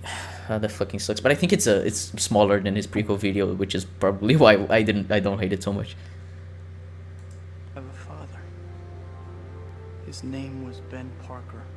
Yeah, and I'm Ray Skywalker. We really are who we choose to be. What the? Fuck you, you disingenuous fucking cunt. Hold on. No, fuck off. Hang on. That was the conclusion of Peter's arc in this film, embracing Ben Parker and his... Not Ben Parker, I don't give a shit, I don't care. Embracing the guy's legacy and carrying him with him. Fuck you, you piece of cunting shit. It's like he screw up with him. Ben was like a father to him. He was his mentor and all the stuff, and he's gone through the don't pretend you're my father thing, and then lost him and regretted it and stuff. He made fucking character development in this movie, and this is why this line works so good, so well, because he made it through and realized how important Ben was for him. And it's nothing like Ray Skywalker. Ray Skywalker is... Ray spent like one day with fucking Luke, and like she's like, you could argue that she took the name from Leia as well, but that doesn't make any fucking sense either, because she's Leia Organa, even if she is from the Skywalker legacy. Yeah, but and it doesn't make sense for her to take the Skywalker name. Like, if you strip away all the fucking context, yeah, these scenes are the same. But if you actually look at the films, like I know Doug Walker hasn't because he's a fucking cunt, then you can actually see that this scene is actually really good. Okay. Yeah, and Ray didn't screw up with them and had them as like real mentors and stuff, so they don't have a history. That's why it doesn't work in Rise of Skywalker. But in this movie, it fucking works. I mean, to make it worse as well, in Rise of Skywalker, all the Skywalker bloodline is dead. It's just a Palpatine taking the name. This is Peter growing as a person and understanding what Uncle Ben actually meant. Yeah, and it's like the guy who he grew up with. It's like it's a very different concept in these films. Like, in context means a lot, but sure, just compare the two. Like, it's But that's all he does in this video. He always cuts out the context. He just ignores it and saying, "Yeah, it's bad." Of course. No, this is way too much like Cosmonaut. If you ignore everything that makes something good, then of course it's bad.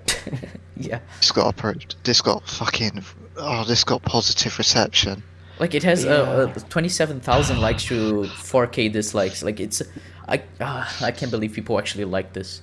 Like, I think it's just people who don't remember the film or have a bias against them because, like, I don't know, they think the MCU Spider-Man is better, or they just put in the background and don't pay attention. Exactly. And then, oh yeah, I kind of liked it. Some funny jokes and music, and okay, click the like button. That's all they do. He accidentally accidentally nails himself and his goblins as he makes one last request to Peter. Don't tell Harry.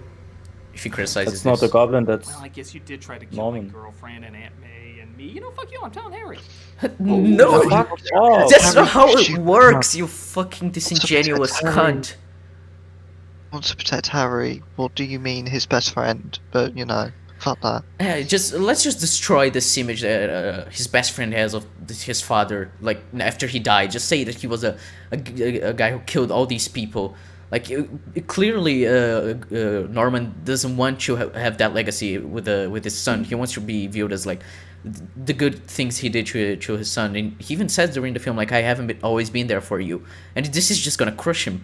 Like this. And who's gonna inspire Harry moving forward? Yeah. Fuck. I don't know if you guys got it, but I disliked this video quite a bit. Oh, fuck, I hate it. I don't know I what guess he got me keeps that. his dumb scout's honor and returns Norman home where Harry finds her. I'm so sorry, Harry. I swear on my father's grave, Spider-Man will pay. Yeah. No, Yeah. the word on the street is the X-Men did this. That Dazzler's a real psycho. Huh, good joke. Haha. Here we are at the funeral of our best friend's father. Wanna go out? There's something I've been wanting to tell you. When I was up there was only one person who I was thinking of. The person I've stood still and talked 5 times having the most boring of conversations with! They weren't boring. It wasn't you boring fucking for them. asshole. Like it could be boring for you. I don't really care. But it wasn't boring for them. It's the character development between them. Like, how can you be so disingenuous about the scenes in the film? Yeah, just saying that's boring and they didn't do anything is not proof of anything. I can say that about your video. The problem is that I actually can prove it. Oh, fuck. It's so fucking dishonest. He's fucking lying. And I don't get it. Why are you shitting on this movie? What do you have to gain from it? Why do you do this? Why do people do this? I don't get it. I think Can't they people just be sometimes they just honest? have a bias against some product and they just want to find stuff that's bad about it. But then they turn out with these videos or like Cosmonaut.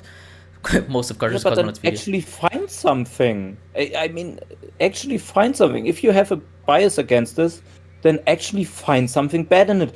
And if you don't find it and have to make shit up, maybe think about that your fucking opinion is fucking wrong. Oh. Dull, monotonous love! I love you so much, Peter. But Peter, in order to keep her safe, turns down her advances. Because that's totally how it's always gonna be, guys. It doesn't mean that's not how it's gonna be, but it's a point that's very clear in Spider-Man 2, but whatever. But it's just, it doesn't matter if it's not gonna be like this. This is what happened now. If it turns out to be shit afterwards, then the problem becomes later. Like, for now, the scene works. It doesn't suffer anything. You okay there, Jack? Such a good scene. Oh, I'm about to lose my fucking mind. I'll always be your friend. Only your friend? That's all I have to give. That's... Fuck off. Whatever life holds in store for me. Was Peter then in responsibility? I will never forget these words. Bros before hoes. No, Piece of that's not the point of the scene. Yeah, it's just a An joke. he's amazingly making. convincing American flag that totally wasn't put in at the last minute. Um, And that's You barely see it. Like, just okay, whatever. He's criticized CGI. CGI is bad. Yeah. the end of Spider-Man. It certainly is. So, Critic, You two pieces of cunts. mockery are made of this we don't movie. need Has to anything changed for you since focus you on last We that. got B-Tech Valma there. Peter Val. It hasn't just changed for me, it's changed for you too. Oh yeah? What's that? Comic book movies. What? You see, back then there weren't that many, and I was waiting Oh. for the equivalent of The Dark Knight to come out, something that took comic book films super seriously. Instead, Dark Knight was I got like this, something silly, 7 over years the top, later. and mostly innocent. So I always kind of resented it, thinking we could get a much more serious Spider-Man movie. But now that we have films like The Dark Knight and even more serious Spider-Man movies, Okay. No, fuck you. Nah. Like, he's 2/3 wrong. And it's so fucking clear that's wrong. Oh no. Okay, first off, Dark Knight came out like 5 to 7 years It later. I was can't 6 remember years later. exactly. It was 6 years later. No, but his point is like Or he 6 wanted years later, he but- wanted to see a film that came out that was there was a series as Dark Knight before the Dark Knight released, and then after the Dark Knight released, and the more serious Spider-Man films released, like these three, which is just But I wrong. know. That's then he just says, well, then the Raimi trilogy just it doesn't matter anymore. But just well, no, I can't believe he actually said this. Did he actually watch like Spider-Man in, Into the Spider-Verse? You see on the poster, it's fucking Spider-Pig. I mean, it's just, out of those three films, I actually think Spider-Verse is the most serious. But either way, they're not. Yeah. But even if they are, if it's the most serious, it still has so much goofy stuff in it. Oh Look yeah, at definitely. Spider-Pig. Spider Tingle. Spider Tingle. Oh yeah, Spider-Tingle. Spider-Tingle. Peter Tingle, right? Far From Home, fucking. Oh yeah. I mean, I I'm love making that movie, but it's not serious. Why Far From Home is bad. It's just I can't believe he actually did this. Like, now that we have serious Spider-Man films, like if he had said like the Amazing Spider-Man films, like they're bad, but they take it themselves like pretty seriously, like most of the time. Yeah, like Amazing Spider-Man 1 probably the most serious. Yeah, it's just he could have just said that instead of just say these three, which are the worst examples you could use of Spider-Man films that say that they're serious. I mean, Far From Home has Far From Home has a running gag of Happy bagging Aunt May. Yeah, exactly.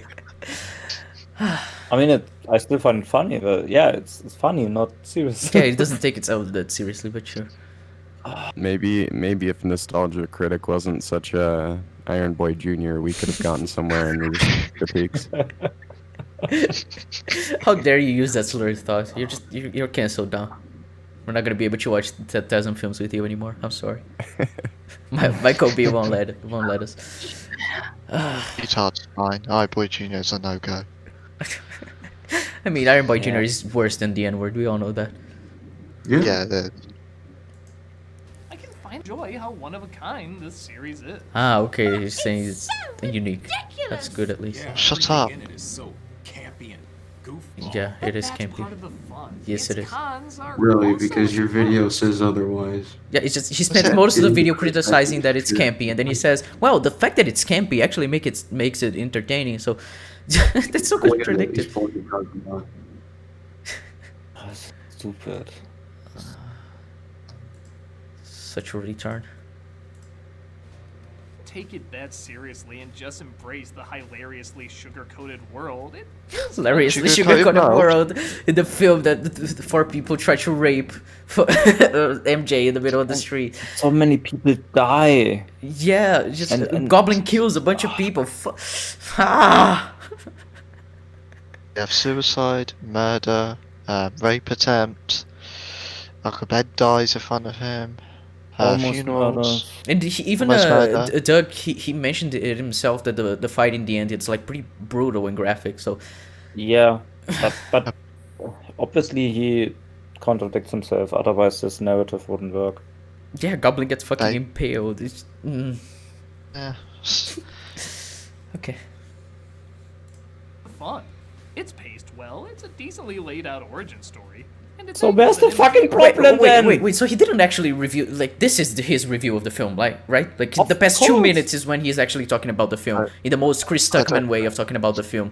Because he spent 30 minutes saying nothing, and then he's actually saying, "Oh, it's actually a pretty decent origin story, and the pacing is good." Like, isn't this like completely just? He made a 30-minute video, and then he just asked Chris Stuckman to write a script for the last 10 minutes. Oh fuck. Very old school comic book. I know it takes liberties, but if you compare it to the liberties other comic book movies took at the time, this one actually stayed closer than others. And yes, this was the movie that arguably made the biggest impact in getting comic book films going again. And for that, Why to is be he saying this- arguably? Like, I don't really get this. Why are you using people arguably if they want to say actually that it is this way? I guess it's just because he doesn't want you to research to know if it's actually true, so he's just saying arguably so that it, like, even if he is wrong, there's no way to disprove him because he's just saying, well, arguably, Yeah, like, you could like argue potentially, it. yeah, like it Of seems course like I that. can argue it if you're wrong. I mean, It's I'd so stupid. actually say it's true. Yeah, me too. Like the first Spider-Man film and the first X-Men film, I'd say they're the ones that made the most impact in like modern. I don't. I think superhero so films. as well. Exactly. So why just say it? Oh yeah, Batman Begins as well. Batman Begins, it was actually like it had a lot of impact in just making stories like more grounded. Like I feel like Iron Man wouldn't be the same if Batman Begins didn't exist. The first Iron Man film. Yeah.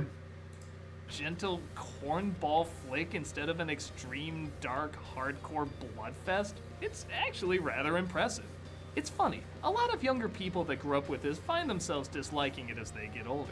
But since I watched it with... Why is he lying? He said a lot. He said a lot, so I like it more than I did Big Damn. No, it's just he says a lot of people. So if he actually finds just 10 people who could just argue that it's true, so it's just another statement that doesn't really hold any value. The more It's just cynical saying it. mind and the cinematic environment around me has changed, I actually find myself enjoying it. I don't if I believe you. focus on the passion and creativity rather than the details. The details are what actually make the film so interesting. And like it's just this seems so much like a Chris Tuckman review. Like I could genuinely every word he's saying I could hear it coming from Chris Tuckman's mouth. Like it's so vague and just he isn't actually saying anything, and he recapped the movie, but he's not actually using any of the stuff he mentioned as evidence of the stuff he's saying. I think this movie's gonna have a different reaction with different ages at different times. And you know what? Yes, different people may react differently to a film. Just like how is that? It's just common sense. Honestly, that's this just guy a statement. sounds Like that statement is true, but it's so vague it means nothing. Yeah, I was saying, he sounds like Downward Thrust when he was bad. Oh yeah, that sounds so much like O'Tonnell's It's just videos. saying stuff. It's okay. Or Like- Mark Brown as well, just saying stuff that just yeah. Oh, you Mark can Brown. agree, you can agree with, but it's just common sense. Yeah. If it broadens your point of view, that's not necessarily a bad thing. Okay. Well, there it is. Yes, there it is.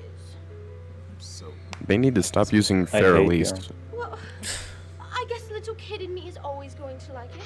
The adult in me is always going to find problems You with better it. have paid Yep, these people yep, well. yep. There's nothing wrong with that. Whatever you feel towards a movie.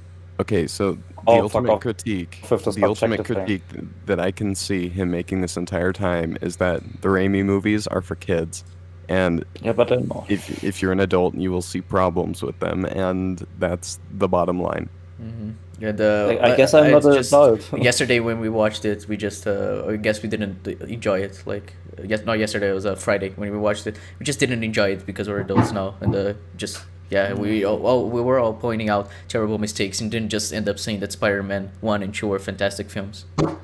I don't know I don't know much about this YouTuber particularly, but he gives me like The Last Jedi is good kind of vibes. Yeah. He reminds me of Patrick Williams, so yeah, he does make me think that he'd like a TLJ. But I don't know, he's just such a weird guy. I don't know what he actually is gonna like. He is okay. Well, I guess we're trying to grow up a bit too fast. Come on, Benny, let's put on our Spider-Man pajamas and watch the Raimi films again. No, I don't want to watch the movie with you. We have to enjoy some perks of adulthood. There's nothing even in these goddamn things. I'm a Hooray. Nostalgia Critic, and whether sober or plastered, Spider Month is just beginning! Oh. Who talks like that? And this music is so fucking doesn't loud. he seem like a Disney character? Like just so over the top and enthusiastic. Like I could see just watching a show on Disney Channel and then it just cuts to him drawing the Disney symbol on the corner of the screen. I'm sorry, Double Decker, but he's as bad as Patrick Williams. I think he's done here. Hey, Yeah, Doug he's done. Walker here, Yeah, it's done. Okay. from the charity Exactly, he shout-out does the that we same just got thing. back from- Yeah, we did it. Woo! Oh shit. My video is Pause. over and now I talk into the webcam and say something we don't fucking care about. It's not. It's an advertisement for like a charity thing. Let me So just. who wants to go first for their conclusion on this? Yeah, what do you guys asshat? think? I'm just gonna play because I wanted to see who wrote it. I want to see who credited as writing this video. Yeah, I want to see who needs to disown it from their family. Directed and edited, props and costumes, camera, Alright. intro CGI and logo CGI. Okay, come on.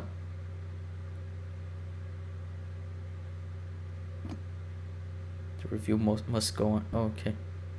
Oh. Who cares? Yeah, I just. What's There we go. happening? Stop the video. Yeah, it's just let's see. Maybe we could go left to right. Jeb, what did you think of this fantastic video? Okay, so you see this video is an embarrassment to the critic side of YouTube, and the fact it's got so many views and such positive reception actually makes me disappointed and given up on this side of critic YouTube. Most of the references were valid or just flat out wrong. Most of the arguments were vapid or unsubstantiated and even contradictory. The jokes were half-assed and they made me want to fucking die. And it was just pure cringe and uncomfortable stuff all the way through. The conclusion was an embarrassment and made the video feel like a waste of time. And these skits with B-Tech Velma and whatever the fuck that guy was doing, in condescending asshats about the film and how you have to be grown up to critique it, makes me seem like massive cunts. And fuck this film, fuck Nostalgia Critic, what a piece of shit. Okay. Tin, if you want to give your thoughts on this video, because we already talked too much, but we can give you just a little bit more time to talk about it. It was fucking shite. I mean, like, I know Nostalgia Critic was bad when I stopped watching, like, in 2019, but fuck me. Like, just he is not helping the whole thing when, like, people are seeing, like, just critics just recap the movie and don't actually say anything. Like, again, the one major criticism was that the intro looked like the fucking intro of the animated series from the 90s, and that's all you fucking got? like, you have critic in your name, for fuck's sake, do your fucking job! Okay, so it's fair to say that you love the video, good to know. It's just okay, it's my turn. So yeah, basically what they both said. It's such a fucking. It's a video where you spend 30 minutes not saying anything, just saying jokes, and every joke you make, you either just. It isn't in service of the criticism you're making, like. I don't know, like ER does. He just the jokes. He's just wanting to make jokes for the sake of making them, and not just.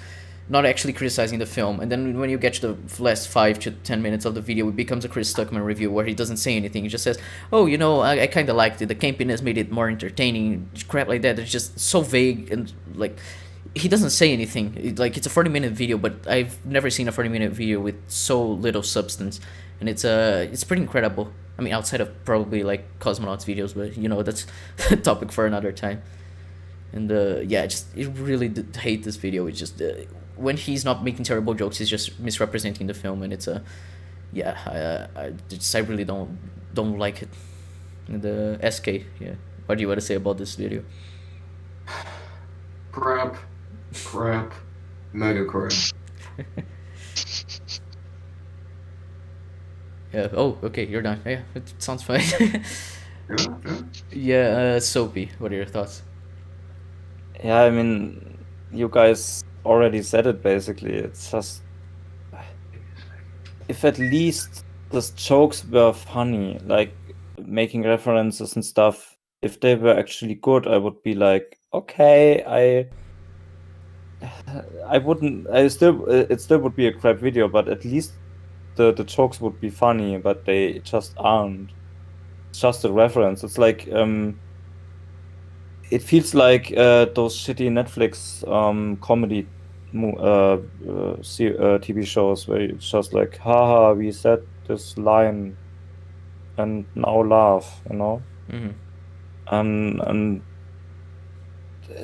this video was fucking bad. I'm sorry, that's just bad. Yeah, it's not a very good video. Thought Theater, what are your thoughts? As far as quality goes, it's just a really poorly made video. All of his jokes didn't land. The pacing in his own little sketches didn't work at all. Almost everything about the video felt out of place, and like he was trying to play it up for a laugh that he probably subconsciously knew he wouldn't get.